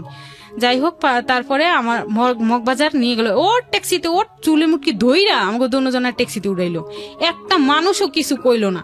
ঠিক আছে, যে আমাদের 2টা মেয়েরে এভাবে উঠাইলো ট্যাক্সিতে, একটা ছেলে কেউ কিছু কইলো না। তারপরে আমাদের নিয়ে সেই মগবাজার নিয়ে গেল, বিশাল বড় ভিতরে একটা ছোট্ট একটা বিল্ডিং, ওখানে নিয়ে যাই ওই ছেলে ফোন করে আরো 4-5 জন ছেলে নিয়ে আইছে। নিয়ে আসার পরে ওই 4-5 জন ছেলে উড়ে দইরা আমারে তো চেক করছে, কিছু পায় না, আরো ব্যাগের মধ্যে পাইছে ওই যে আমার ভেপকিন। পাওয়ার পর ওরা আমারে সিসি করলো, সিসি করে আমার বাইরে রাখলো। আমার ভাগ্য ভালো, বাইরে রাখলো আর ওরে ভিতরে নিয়ে গেল, রুমের ভিতরে নিয়ে ওরে সার্চ করে 9,000 টাকা পাইছে। ওই সময় কিন্তু 9,000 টাকার মূল্য, এখন কিন্তু 1 লাখ টাকার মূল্য। যেই পাইছে 9,000 টাকা, এই তো ওরে মাইরে মুইরে পর ও এমন এমন ভাষা ব্যবহার করছে। মায়ের তো খাইছে, দর্শন তো হইছে, তারপরে এমন এমন ভাষা ব্যবহার করছে, ভাষার কারণে ওরে 2 রাউন্ড গুলি করছে আমার চোখের সামনে। আমার জীবনের প্রথম আমি এই গুলি শব্দ, আবার গুলি আমার চোখকে সরেজমিনে আমার জীবনে আমি গুলি দেখলাম। মানুষের কিভাবে গুলি করে আর মানুষ কিভাবে মানে দাফাইয়ে মারা যায়, এটা আমার চোখের সামনে আমি দেখলাম, আল্লাহ দেখাইছে। যখন এরা কারা ছিল যারা এই গুলি করলো? চিনি না, জানিও না, আর কোনোদিন দেখেও নাই। না, আপনার সামনে কিভাবে গুলি করে দিল? ওরে ভাই, আমি জীবনে ভুলতে পারবো না। 2 রাউন্ড গুলি করছে। আরে কার মার সন্তান কিভাবে মরলো, আমার চোখের সামনে দাফাইয়ে মরে গেল। ঠিক আছে, 2 রাউন্ড গুলি আমার চোখের সামনে, রক্তে ওই রুমটা পুরো মাইখে গেল। ঠিক আছে, এরপরে আমার পালা। ঠিক আছে, আমার পালা। এখন আমি বললাম কি যে ভাই, আমার মারলে মারতে পারেন, কিন্তু আমি এমন কোনো গালি দেই নাই, এমন কোনো অপরাধ করি নাই ভাই। আমি বলছিলাম, কয়জন ছিল ওরা? ওরা 4 জন ছিল। আমি বলছিলাম ভাই, আমার একটা নাকের ফুল আছে, আমি এটা দিয়া দেই, আমার কাছে 30টা টাকা আছে ভাই, 30 টাকা না 24 টাকা এরকম আছে, আমি এটা দিয়া দেই, আমার কাছে আর কিছুই না। গুলিটা কখন, দিনের বেলাতেই করেছেন নাকি রাতের বেলা? দিনের বেলা, দুপুর বেলা। ঠিক আছে, আশেপাশে কেউ ছিল না? না, কেউ ছিল না। রাত্রে কিন্তু র্যাবের রেড দিছে, ওখান থেকে নামাইতে নামাইতে কিন্তু রাত 2টা-3টা বাজছে। তারপরে কিন্তু আমরা আরো মার্কেটে, দোকানে টোকানে, এখানে সেখানে বসে কিন্তু আমরা সময় কাটাইছি। দোকানপাট কিন্তু বন্ধ, সকাল কিন্তু আমাদের ওখানেই হয়ে গেছে, এই কথা কিন্তু আমি বলতে ভুলে গেছি। তারপরে সকাল 9টা-10টার দিকে কিন্তু আমরা মগবাজার ওদিকে রওনা দিয়ে যাই। এর ফাঁকে কিন্তু আবার ওই মেয়ের আবার কোনখানে কোন বয়ফ্রেন্ড ছিল, সেই বয়ফ্রেন্ডটাই কিন্তু আমাদের নাস্তা খাওয়াইছে বাংলা মোটরে। এই কথা কিন্তু আমি বলিনি, মনে নেই। যাই হোক, পরে নাস্তা টাস্তা খাইছি, খাইয়ে দিয়ে আস্তে আস্তে ওখানে যেতে যেতে ওই ছেলেকে হাতে যখন পড়ি তখন কিন্তু প্রায় 12টা বেজে যায় দুপুর। তারপরে ওরা কি করে আপনার সাথে? তারপরে আমারে বলে কি যে তুই তুই সত্যি কথা বলছিস, মুখ খারাপও করিস নি, আর দেখতে মনে হয় তুই একটা গরিবের ঘরে মেয়ে, তুই কি গার্মেন্টসে চাকরি করতি? আমি কি, হ ভাই। কোন গার্মেন্টস চাকরি করতি? গার্মেন্টসে চাকরি করতাম। তোরে কোন দালালে নিয়ে আইছে? তো আমি বলছি কি যে আমারে নিয়ে আইছে, ওর নাম বলছি ওর, ঠিক আছে, ও নিয়ে আইছে আমারে এইভাবে সরকারি চাকরি করার কথা বলে, সন্ত্রাসের কাছে এটা বলছি। বলার পরে ওরা বলছে কি, ও তাইলে তোরেই আটকাই রাখছিল রুমের মধ্যে? আমি হ্যাঁ, 108 নম্বর রুমে আমার আটকে রাখছিল। সব বলছি ওদের কাছে।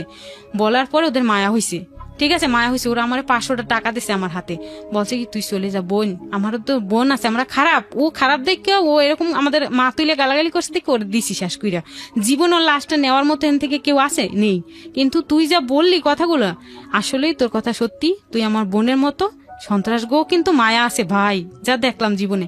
ও আমারে 500 টাকা দিছে, দিয়ে আমারে ওখান থেকে একটা খাল পার হয়ে নৌকায় তারপর ওই পারে যাইতে হয়। বলছে যে আমরা যে ঘটনা ঘটাইছি এটা কিন্তু কারো কাছে প্রকাশ করো না, তাইলে তোমার যেখানে পাবো ধরে নিয়ে এসে ওই রকম ঘটনা ঘটাই দিব, কারো কাছে প্রকাশ করো না। টাকা দিলাম 500, চলে যাও ভালোভাবে, কই যাবা যাও, ঠিক আছে। আমরা কিন্তু ওতে ওতে থাকবো তোমার পিছনে, যে কারো কাছে আবার বলো কিনা যে আমরা মার্ডার করছি, মুন্নিরে যে মার্ডার করছে। যাই হোক, পরে আস্তে আস্তে আস্তে এই মুন্নির সঙ্গে তো আপনার আগে থেকে পরিচয় ছিল না? কোনোদিন না, ওই 5তলায় কাজ করতো। 5তলায় কাজ করতো। তো যাই হোক, আমার খারাপ কাজ ওই একদিনই হয়েছে ভাগ্যে। যাই হোক, এরপরে আমি আসতেছি 500 টাকা নিয়ে, আস্তে আস্তে আমি একটা দান বাক্স দেখলাম, ঠিক আছে, দান বাক্স দেখলাম, মানে আমি টাকা 200 টাকা দান বাক্সে দিতেছে, আর 300 টাকা দিয়ে আমি বাড়ি যাবো, ঠিক আছে। আমি আল্লাহ আমার বাসায় দিছে, আমি গুলি খাই নাই, তো আল্লাহ তো আমার স্বয়ং আছে। আমি বিপদে পড়ছি, আমি আল্লাহরে ডাকতে ডাকতে ডাকতে ডাকতে আমার মনে করেন কি আমার মুখ টুক ব্যথা হয়ে গেছে, আমি আর ডাকতে পারি না এরকম। তা আল্লাহ তো আমার বাসাইছে, হেফাজত করছে। তা আমি তো এখন দান করতে পারি, এবং সামনে যেহেতু দান বাক্স পড়ছে, দান করা আমার সুন্নাহ। তা আমি দিতে পারিনি, টাকাটা ভাঙাইতে পারিনি, দিব কিভাবে? এর ভিতরে 3-4 জন লোক, এই তুই মেয়ে মানুষ, দোকানের সিপা চাপা থেকে বাইরে এসছে 3-4 জন লোক বাইরে, এই তুই মেয়ে মানুষ, তুই নৌকা পারে ওদিকে কই গেছিলি? ফিল্ডিং মারতে গেছিলি, আড্ডা করতে গেছিলি, এই সেই। আমি কই ভাই কি কনে এডি কথা, আমি আড্ডা করতে গেছি, ফিল্ডিং মারতে গেছি, তাইলে ওখানে কি আবাহিনী মাঠের মধ্যে কি? তা আমি কইলাম কি বিপদে পড়ছি, আমার টাকা 500 এবার এগো পকেটে চলে যাইবে, আবার কি এরা আমার খারাপইও করতে পারে। আমি আস্তে করে 500 টাকার নোটটা মোড়াই দান বাক্সে ঢুকাই দিলাম। আল্লাহ তুমি যা করো, ঠিক আছে, দিলাম দান বাক্সে, আমার টাকা লাগবে না, জান বাঁচা ফরজ, আমি টাকা আল্লাহর নামে দিচ্ছি, আল্লাহ যদি আমাকে হেফাজত করে আমি বাড়ি যেতে পারবো। এটা ছিল আমার চিন্তা। যাই হোক, কি হলো তারপরে? তারপরে ওই ওরা যখন এই লোকজন জড়ো হয়ে গেছে, চিল্লাপাল্লা করতেছে, এই মেয়েরা ওই পাশ থেকে আসছে, ওই পার থেকে ওই পারে তো ভালো মেয়েরা যায় না, ওই পারে এই মেয়ে গেছিল কেন, এই কেন গেছিল ওই পারে, হ্যান ত্যান।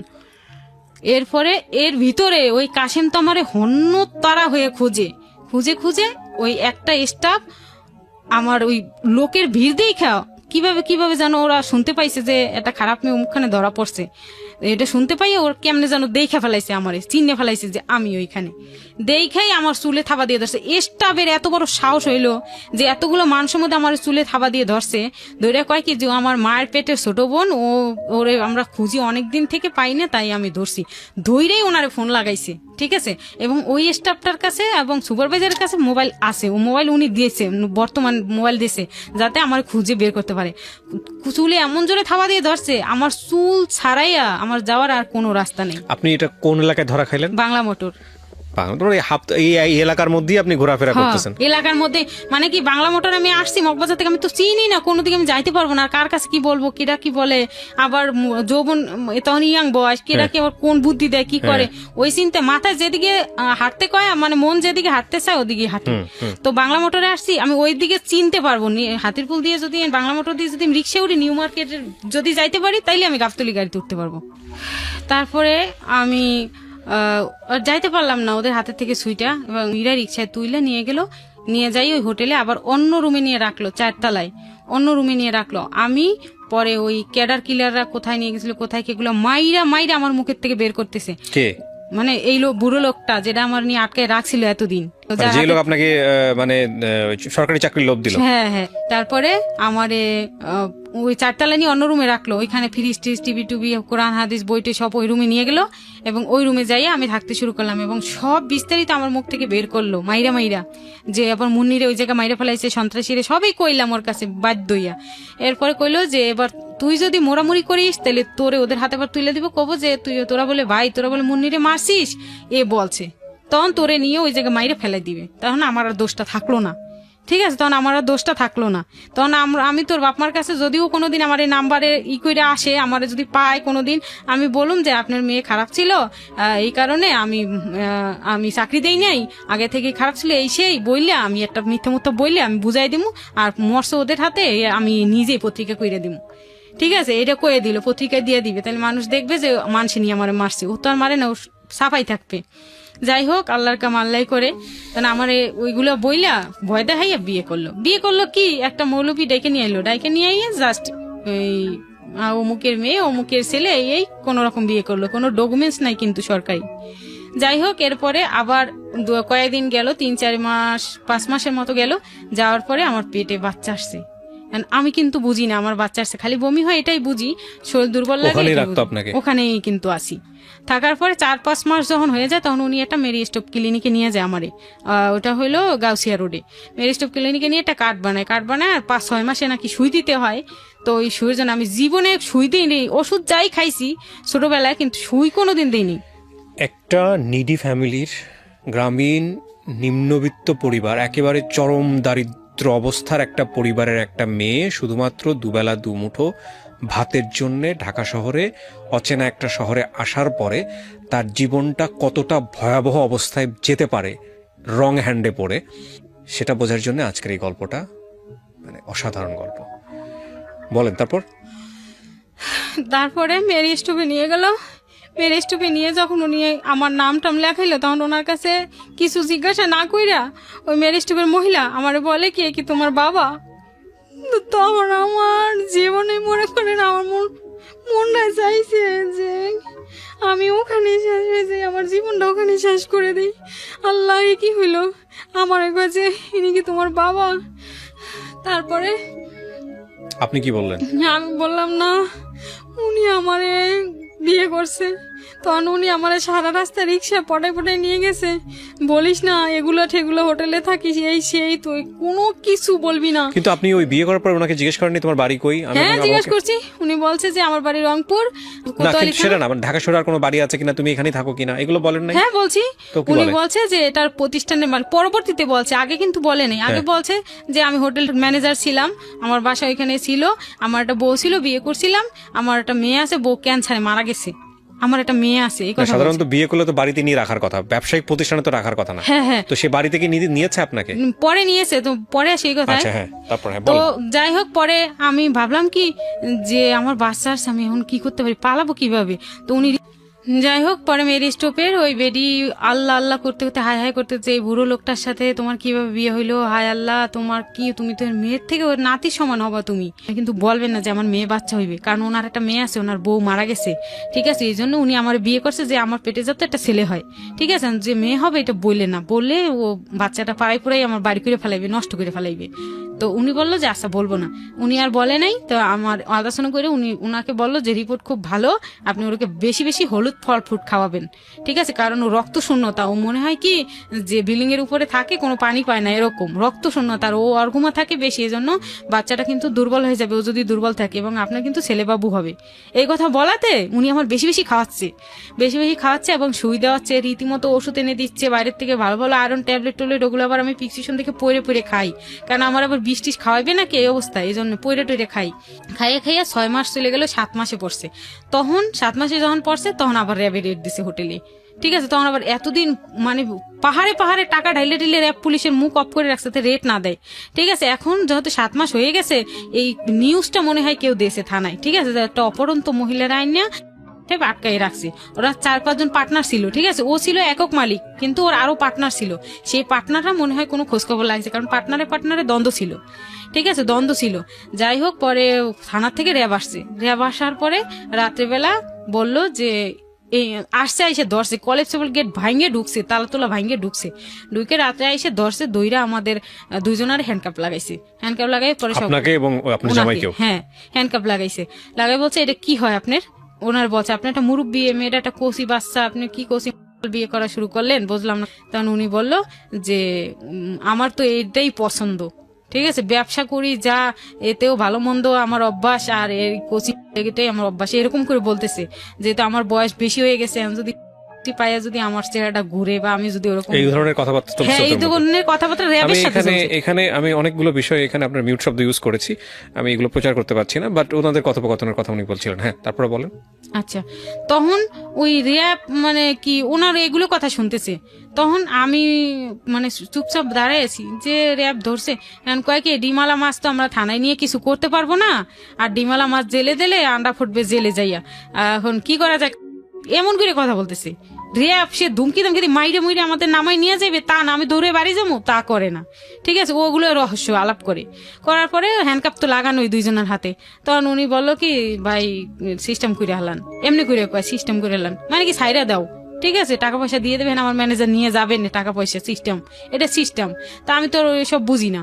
এরপরে দেখলাম রুমে দিল হ্যান্ডকাপ খুইলা দিল, পরে আবার আমার রুমে নিয়ে গেলো, এবং ওনার বললো যেহেতু বিয়ে করছেন, বিয়ে কি কাবিন আছে, উনি কয় না কাবিন নাই, কাবিন করে দেবো, তবে ওরে মুসলমান বানানোর শর্তে আমি ওরে বিয়ে করছি, আর আমার যে আগের বউ সে বেঁচে নাই, ক্যান্সারে মারা গেছে, স্যার আপনারা জানেন না, আমার মেয়ে আছে, মেয়েটা এনে ওরে দিলেও পালতে পারবে, আর ও যেহেতু হিন্দু সম্প্রদায়ের মেয়ে, ও যেহেতু মুসলমান হয়েছে ইচ্ছাকৃত, ওরে জিজ্ঞাসা করে দেখেন ও স্বেচ্ছায় মুসলমান হয়েছে, এবং ও নামাজ পড়ে 5 ওয়াক্ত, কোরআন হাদিস সবই পারে, তো আমি ওরে বাসা নিয়েই রাখবো, আমি চেষ্টাও করছিলাম বাসা নেওয়ার জন্য, কিন্তু ওরে দেখবে কে, ওর ফ্যামিলির থেকে তো কেউ আসবে না, আমার ফ্যামিলির থেকেও কেউ আসে ওরে দেখার মতো নাই, আমি নিজে যাতে দেখতে পারি এজন্যই ওরে হোটেলে রাখা। তারপরে বললো যে এভাবে হোটেলে বই বাচ্চা হইলে এটা কিন্তু ভালো বাচ্চা হইবে না, বাসা নেন, আর যেহেতু মেয়েটা 5 ওয়াক্ত নামাজ পড়ে পর্দাশীল, বাসা নেন।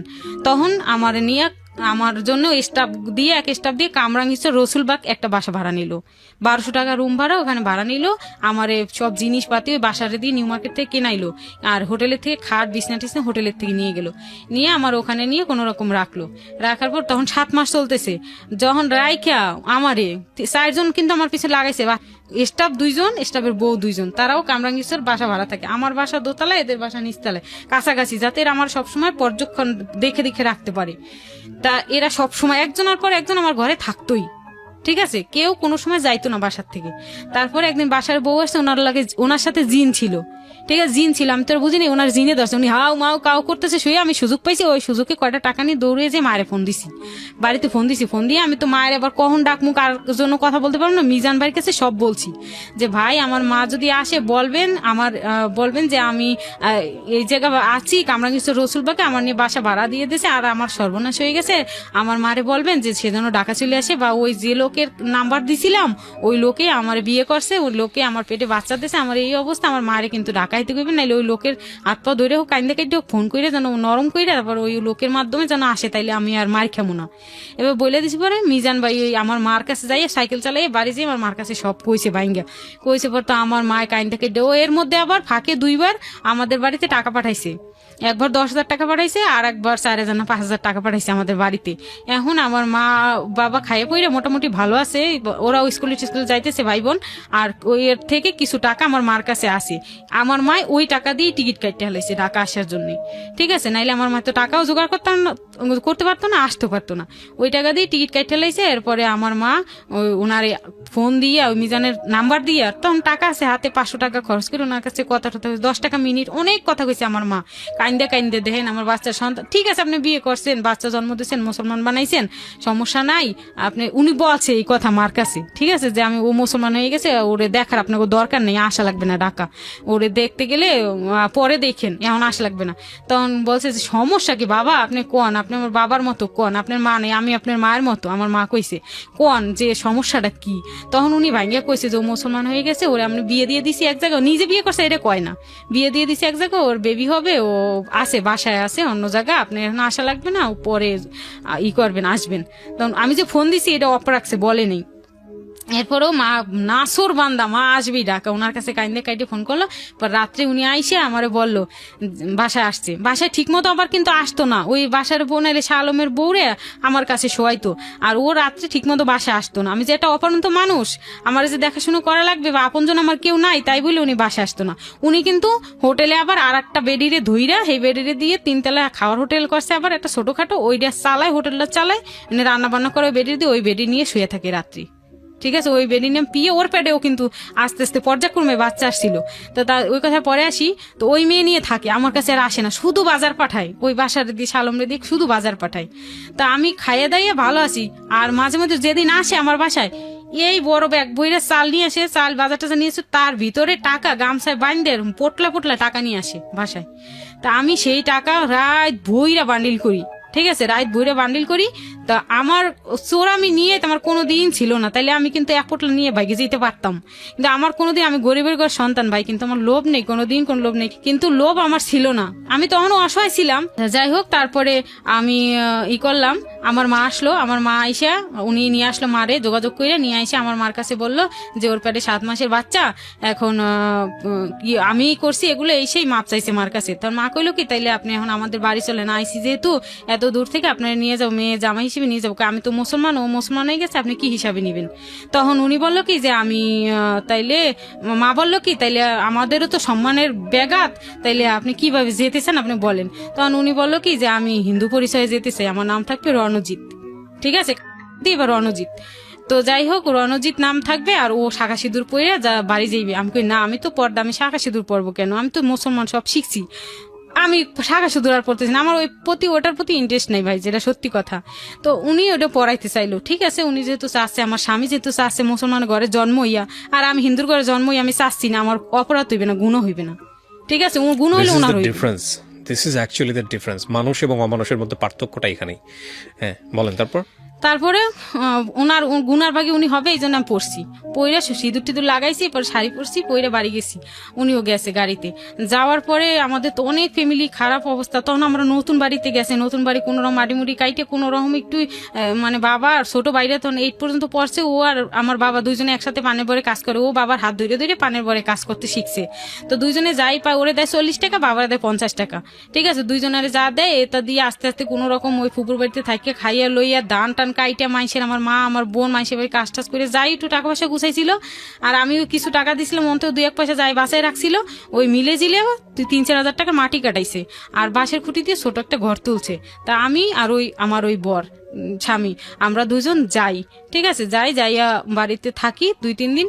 এর ভিতরে গ্রামের থেকে চাপ আসছে, কারণ উনি যত লোক আসে সবার পায়ে হাত দিয়ে সালাম করে, আর মুসলমানদের সালাম হিন্দুদের নমস্কার পার্থক্য আছে, ঠিক আছে। ওই সালাম দেখে লোকে টার্গেট করে ফেলে।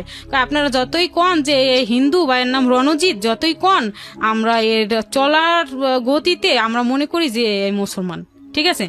আর উনি যে আমাদের বাড়িতে গেছে, অজস্র টাকা খরচ করতেছে, অজস্র মিষ্টি বিতরণ করতেছে, অজস্র মেয়েরা আসতেছে, তাদের শালিটালি কইয়া ইয়ার কি দুষ্টমি করতেছে, আর মনে করেন যে মানুষের কাছে উনি অনেক ভালো হইতেছে টাকা পয়সা খরচ করিয়া।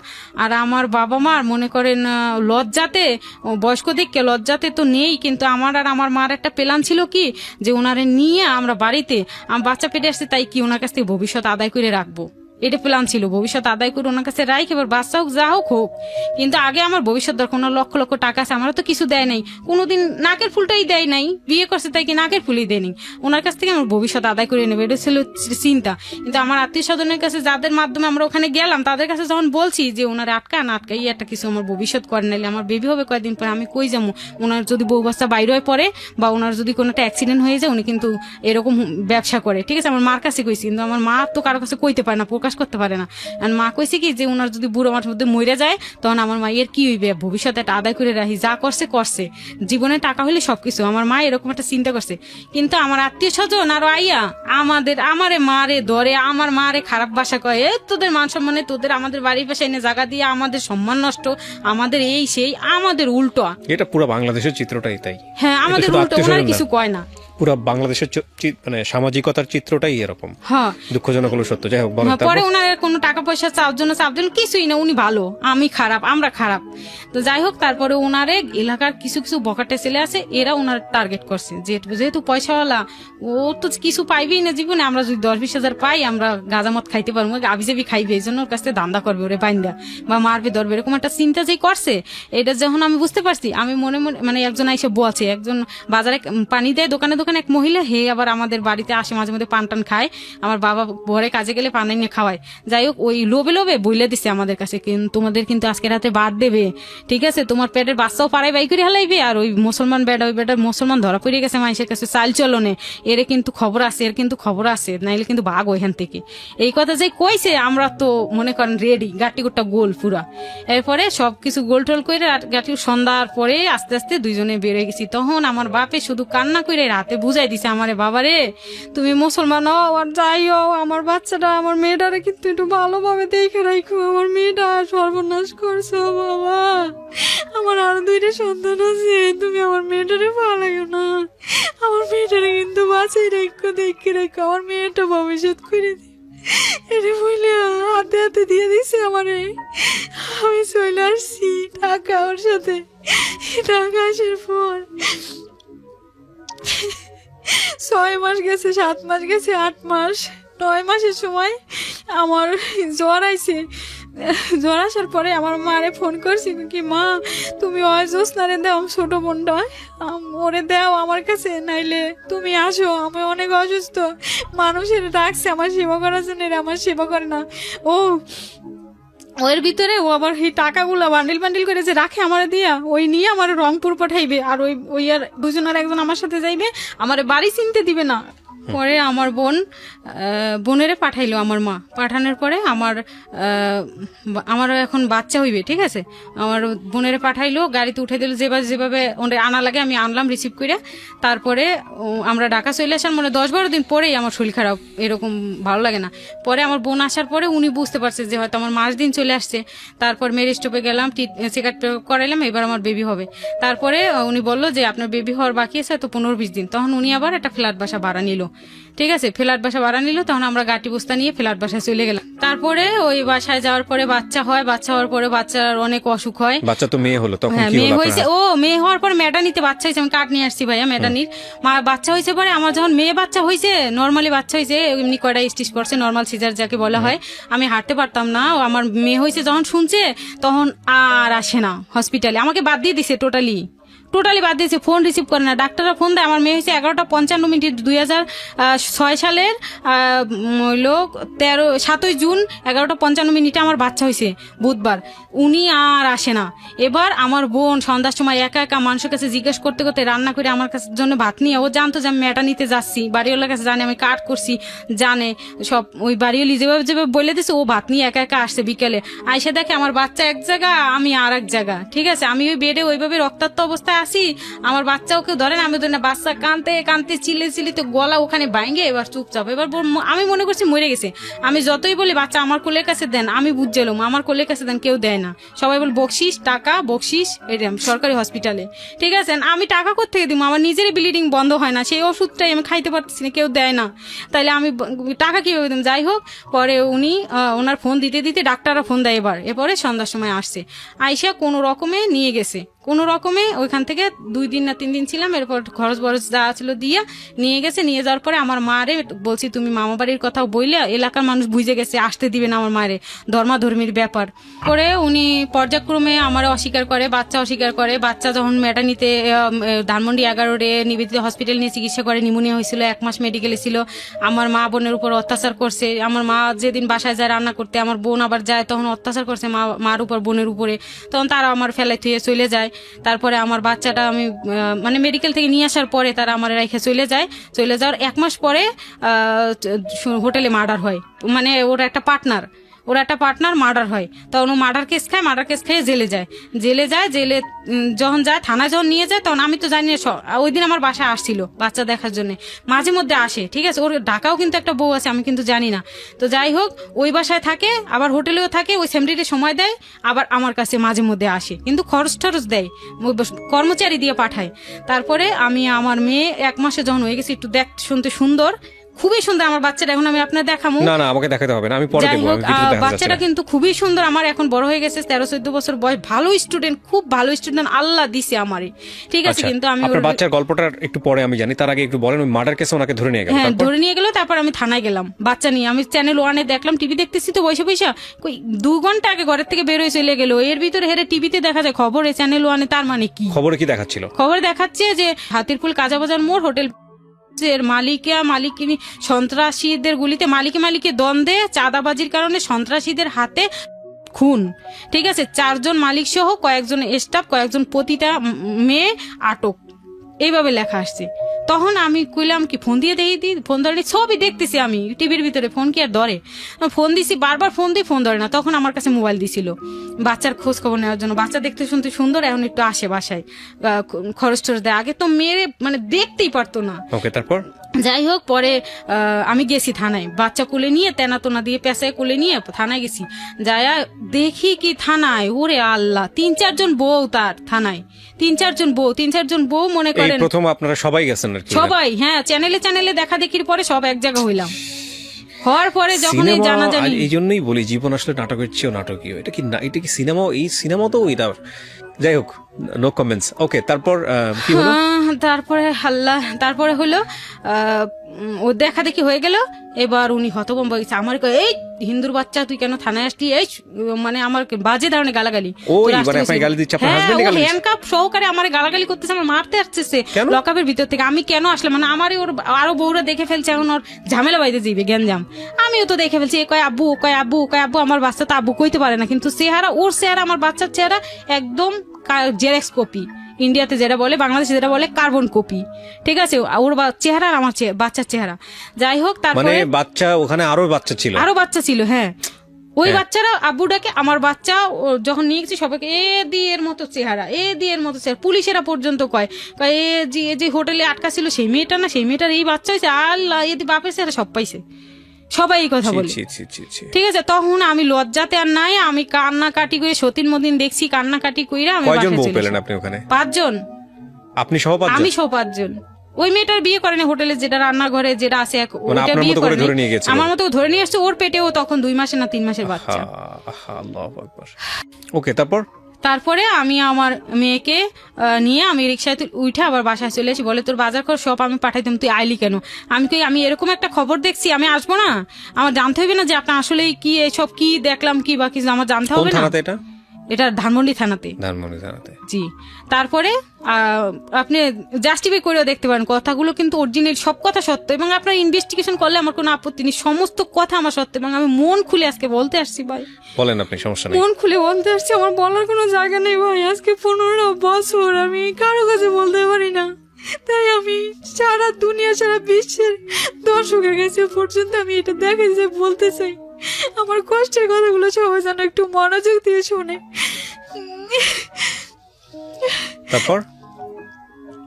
তারপরে বাসা আসছি, আসার পরে আর ওনার কোনো খোঁজ নাই। উনি জেলে গেল, 14 লক্ষ টাকা খরচ করে 1-2 মাস পরে ওনারা হাইকোর্ট থেকে জামিন করে বের করলো। ওনার আগের বউরা দৌড়াদৌড়ি করে বের করলো। আমার এক লোক দিয়ে খবর পাঠাইছে বাসায় যে আমি যেন কোনোদিন আর না যাই জেল গেটে। তখন আমি ফোন করে আমার বাইরে নিয়ে আসছি দেশের থেকে। আমি বলছি, ভাই যদিও আমি ধর্মশিরা আসছি, তুই তো ছোট, কিছু বোঝো না, একটু আয়। তুই কয় কি আমার পাড়ের বাড়ি একদিন কাজ করলে 40 টাকা হইবে, তুই দিবি? আমি কই, দিব, তুই আয়। তারপরে আইসে, আইয়ে ওরে প্রতিদিন জেলখানা পাঠাইছে। ওর কয়টা বউ কার আছে তুই দেখবি। যখন ও যখন জেল গেটে যায় তখন দেখি অনেক সুন্দর একটা বাচ্চা নিয়ে বুড়ো এক বেডি উনি প্রতিদিন আসে। তখন ওয়াইসে কয় কি, আমাকে বাবুর চেয়েও অনেক সুন্দর একটা বাচ্চা নিয়ে একটা বেরিয়েছে, কিন্তু বাচ্চাটা প্রতিবন্ধী, বাচ্চাটা কথা বলতে পারে না, অনেক সুন্দর দেখতে, মানে বাংলাদেশে কইতে গেলে শ্রেষ্ঠ বাচ্চা, এটা ও বলে। পরে আমি একদিন পলাই গেলাম আমার মেয়ের নিয়ে, যাই দি অনেক সুন্দর একটা বাচ্চা, একটা বেডির বুড়ো একটা বেডি, ওইটা বলে ওর ঘরের কাজের বুয়া ছিল, ওরে বিয়ে করছে বুড়ো কালে, গার্মেন্টসের মেয়েদের বডি চেক করতো, ওই বেডির বিয়ে করে এক বাচ্চা হয়েছে। ঠিক আছে, ও প্রতিবন্ধী। যাই হোক, এরপরে শুনে বাড়িতে 2 বউ 2 ঘরে 4 বাচ্চা। ঠিক আছে, এগুলো সব শুনলাম। শোনার পরে আমি ওই ছোট বাচ্চা নিয়ে 1 মাস দেখি, 2 মাস দেখি, 3 মাস দেখি, আমার বাসা বাড়ার পর বাসা বাড়া জমে যাচ্ছে, কেউ তো আমার দেখার নাই, চাইরানা দেওয়ার নাই। তারপরে আমি চলে গেলাম রংপুর, মানে জিত করে মানুষের কাছে সব শুইনা রংপুর চলে গেলাম। যাইয়া এরপরে যখন গেছি আমার আর চিনে না, আমার বাচ্চারাও চিনে না, আমারও চিনে না। ও কিন্তু জেল থেকে বেরোইয়ে ওর বউরা কিন্তু রংপুর নিয়ে গেছে 2টা। ঠিক আছে, রংপুর চলে গেছে। এরপরে আমার আর পরিচয় দেয় না। আর বাচ্চা যদি আব্বু করতে চায় না, তখন তো আব্বু করতে পারে না, তখন তোমার 2 মাস বয়স। তখন পরবর্তী কথা এটা, তখন আর কি যখন রংপুরে নিয়ে গেছি, উনি আর আমার বাড়িতে যাইতে দিল, রাস্তার থেকে আমার ব্যাক করে দিল। ঠিক আছে, ব্যাক করে দিল। পরে ওখান থেকে আমি ব্যাগ হয়ে আবার ঢাকা চলে আসলাম। এরপরে 2 বছর আমার সাথে যোগাযোগ করে না, 2 বছর যোগাযোগ করে না। ফোন দিলে ফোন কাইটে দেয়। আর আপনি কি করতেন এই 2 বছর? এই 2 বছর আমি কারখানায় কাজ করছি, গার্মেন্টসে আর যাই নাই, কষ্ট দেখা কারখানায় কাজ করছি, মানুষের বাসা বাড়ির কাজ করছি। বাচ্চাটা কোথায় থাকতো? আমার বাচ্চাটা কিছুদিন আমার বোনে ছিল, আমার বোনের কাছে রাখছি। কিন্তু ওই মার্ডার কেসের হাজিরা দিতে যখন আসতো ঢাকাতে, তখন আমার বাসায় আসতো, থাকার জায়গা ছিল না, আমার বাসায় আসতো। আর ওই যে বললাম প্রতিবন্ধী বাচ্চা, ওই বেডিরে নিয়ে আমার বাসার জিনিসপত্র সব টাইনে নিয়ে নোয়াখালী ওই বেডিরে দিয়েছে। আর আমি শুধু একটা খাট নিয়ে থাকতাম।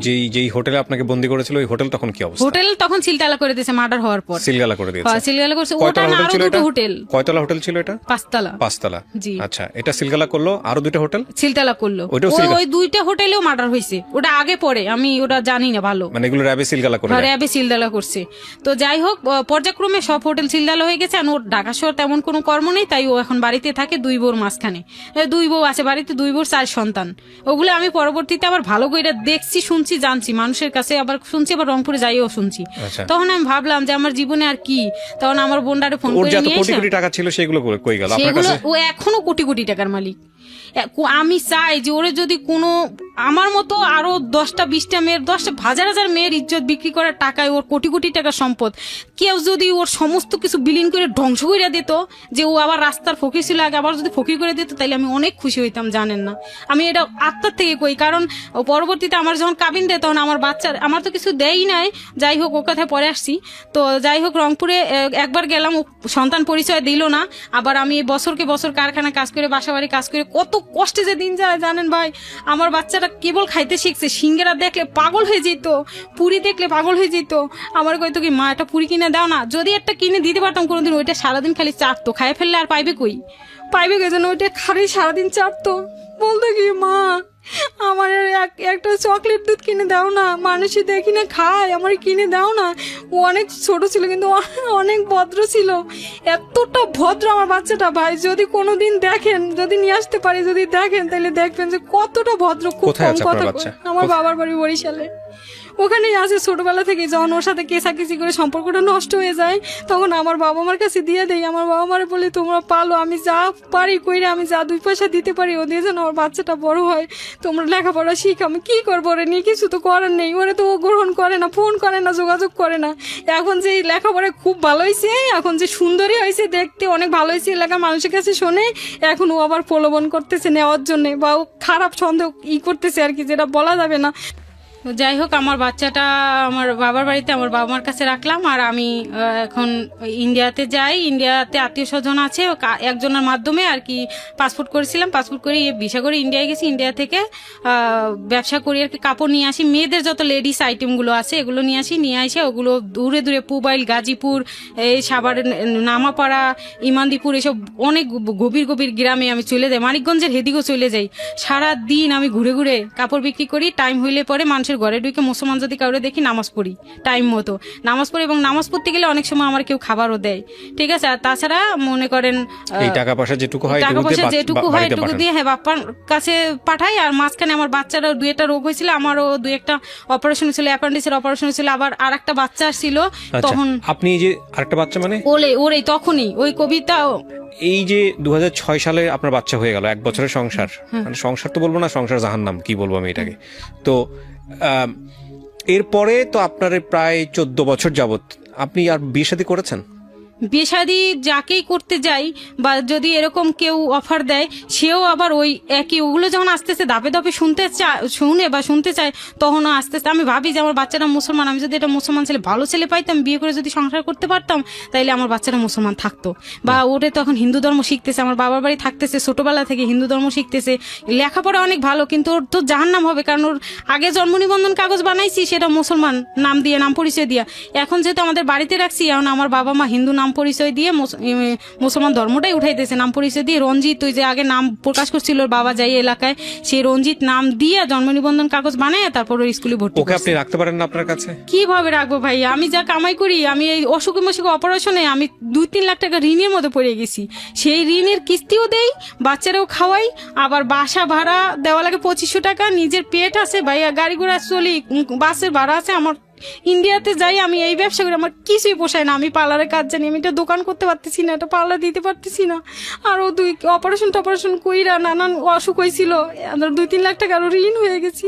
এখন আমার বাচ্চারা আমি সময় দিতে পারতেছি না। আমার বাচ্চাটা ইয়াং, এখন উঠতি বয়স, আমার মতো আমার বাচ্চাটার জীবনটা শেষ হয়ে যাচ্ছে, যেটা মানে কি আমি বলতে পারতেছি না কষ্টের কথাগুলো। আমার বাচ্চা নানান ছেলেপেলেরা যখন দেয় সুন্দরী বাচ্চা, স্কুলে যায় তো ভালো স্টুডেন্ট, নানান ছেলেরা অফার করে, নানান ছেলেরা ফোন করে আমার মার মোবাইলে, আমি ওরে মোবাইল দেই না, মার মোবাইলে ফোন দিয়ে ওর সাথে কথা কোন বলি। ক্লাসে পড়ছো?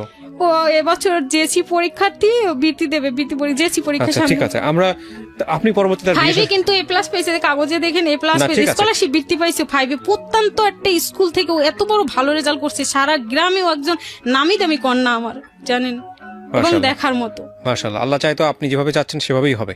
কিন্তু আপনি আমাকে একটু বলেন, এই 14 বছরে আপনি আর বিয়ে শাদী করেননি? না আমি আর বিয়ে করতে পারিনি। যদিও আমি 2-1 বার বিয়ে করার চিন্তা মাথায় নিছি, তখনই আমি ভাবছি যে ওরে তো আমারে নাইলে বউ হিসেবে খাওয়াইলো যে কোনো বেটা, আমার বাচ্চাটাকে দেখতে পারবে না, ঠিক আছে, আমার আপনি ওকে বাচ্চাটাকে ডিভোর্সও দেন খাওয়াইবে নাই? না। হ্যাঁ, ডিভোর্সও দেন না, নাই? আজ পর্যন্ত আমি ডিভোর্সও দিই। আমি আরো 2 বার মামলা করছি, জেল খাটাইছি, তারপরে কাবিন নিছি, কাবিন আপনি ধরে মামলা নিছি। করছেন 2 বার ওর হ্যাঁ, একবার মামলা করছি বাচ্চা যখন 2 বছর বয়স, তারপর আমার মাইরা পিড়ে গুতে সে মামলা উঠাই নেছে। আর তখন শুধু আমার জজের চাপে পড়ে একটা কাবিন দিছিল, 1.5 লক্ষ টাকা কাবিন, আর হলো বাচ্চার নামে 1 বিঘা সম্পত্তি দেবে স্টাম্প করে দিছিল। ওইগুলো এখনো আছে, দেয় নাই, কিছুই দেয় নাই ভাই। ও সব সময় ক্ষমতা দেখাইছে। কি মামলা করেছেন? নারী নির্যাতনে 9-1 মামলা করেছিলাম লালবাগ থানায়। আচ্ছা, আর আরেকটা করেছিলাম এই যে কাবিননামা দিয়া কাবিনের টাকার মামলা, কাবিনের টাকা নেওয়ার জন্য 1.5 লক্ষ টাকা। তো ওকে কি হয়েছে? পুলিশ ধরেছে 2 বারই? না, একবার ধরেছে, আরেকবার ধরতে পারে না, ওর ক্ষমতার জন্য। প্রথমবার ধরাইছিলাম, ধরায় 2 মাস জেল খাইতে কাবিন দিছিল, আর বাচ্চার নামে জমি রেজিস্ট্রি করে দেবে 1 বিঘা, সেটা 150 টাকার স্টাম্প করে দিছিল। দেওয়ার পরে 2-3 মাস পরে আমার মাইরা ওই মামলা উঠাই নিয়ে গেছে, 2-6 মাস পরে উঠাই নিয়ে গেছে। উঠাই নিয়ে যাওয়ার পরে আবার 1 বছর আমার আর খোঁজ খবর নেয় নাই। অতক্ষণে আমার মেয়ে 3-তে 4-এ পড়ে, আমাদের বাড়িতে ওরা আল্লাহর নামে আপনি কি সারা জীবন ওর সাথে এই যুদ্ধটাই করবেন? যুদ্ধটা করে আসছি ভাই এ পর্যন্ত, কি করবো? 16 বছর ধরে যুদ্ধ করলেন, কি পেলেন? 16 বছর না 14 বছর? 14 বছর। হ্যাঁ, 14 বছর যুদ্ধ করে কি পেলেন? কিচ্ছু পাই নাই। আর মামলা করেছেন, মামলার রেজাল্ট কি? মামলার রেজাল্ট, ও আমার উকিল চাইছিল ভালো, আমার উকিলের নাম মিজানুর রহমান মামুন স্যার, ওনার উনি অনেক ভালো লোক, উনি আল্লাহ লোক, উনি আমার একটা টাকা নেয় নাই, আমার মামলা যে চালাইছে উনি উনি আপনার পুরো গল্পটা শুনেছে? না, হ্যাঁ শুনেছে, শুনে উনি বলছে মামলা উঠাইস না, তোরে কিন্তু পাম দেবে, মারবে, ধরবে, তোরে কাবিন দিয়েছে আর জমি দেবে বাচ্চা নামে, কিচ্ছু দেবে না, কিচ্ছু দেবে না, ও দালাল, হোটেলের দালাল, ও খারাপ লোক, তুই জানিস না, তুই কিন্তু ওরে জেলের থেকে বের করিস না। তাও আমি কাবিন নিয়েছি আর বাচ্চাটার ইহকাল পরকালের চিন্তা, আমার নিজের চিন্তায়, আর ও বারবার আমার এগুলো বুঝাইতো, জেলে থাইকে জন কোর্টে আনতো, কোর্টে বেশি আমার বুঝাইতো, আমি বুঝে পড়ে এবং জজ সাহেব আল্লাহ লোক, উনি বলছে কি আপাতত তো কাবিনটা নেই, আমার বাচ্চার নামে 1 বিঘা জমি দিতে চায়, যদি জমিটা পাইতে পারো তাহলে তোমার লাকি চান্স, আর মাসে 4,000 টাকা খরচ দেবে, আপাতত তো এটা নেও। অন্য বউরা কি করছে জানেন কিছু? অন্য বউরা তো কিছুই করেনি, মামলা 2টা বাড়িতে থাকে, আর একটা ভাইগে গেছে, বাচ্চা হওয়ার পর একটা ভাইগে গেছে, আর ওই যে মেয়েটা হোটেলে বাচ্চা ছিল, ওরে আমি ওই এর পটায় বুঝে ঠুঝে 20,000 টাকা দেওয়াইছিলাম, ওই টাকা 20,000 লই ওই মেয়ে চলে গেছিল, ওইটা একটা আমি ভালো কাজ করছিলাম, মেয়েটার জীবনটা নষ্ট হয়নি। আর ওর বউরা পরবর্তীতে আমারে আর গ্রহণ করে নেয় না, আমি বাড়িতে এরপরও 2-3 বার গেছি, কিন্তু আমার মায়ের পিঠটা আমার খেদাই দেয়, আমার বাচ্চাটা রাখতে চায়, কারণ 1 বেডির 2 পোলা, ওর মাইয়া নাই, ও আমার মেয়েটা রাখতে চায়, আর 1 বেডির 2 মাইয়া, ওর পোলা নাই, 2 ঘরে 2 বউ, এরা এস্টাবলিশড অবস্থায় আছে, কোটি কোটি টাকার মালিক এখনো পর্যন্ত, 2-3টা বাড়ি ওর এখনো, কিন্তু ওর 2টা বড় বড় মেয়ে ছিল, ওদের উপরও অত্যাধিক অত্যাচার করছে, টর্চার করছে। এখন যদি আমার মেয়েরে নিতেছে, আমি কি দিব? আমি কি বোকা মা? আমার জীবনে যা করছে তার থেকে আমার মেয়ের জীবন আরো বেশি করবে, আমার মেয়েরে যে আমি খারাপ এখানে খারাপ শুধু মেসেজ দেখে। শুধু একটা কথা আমি বলতে চাই, সেটা হচ্ছে this is very non investigated show.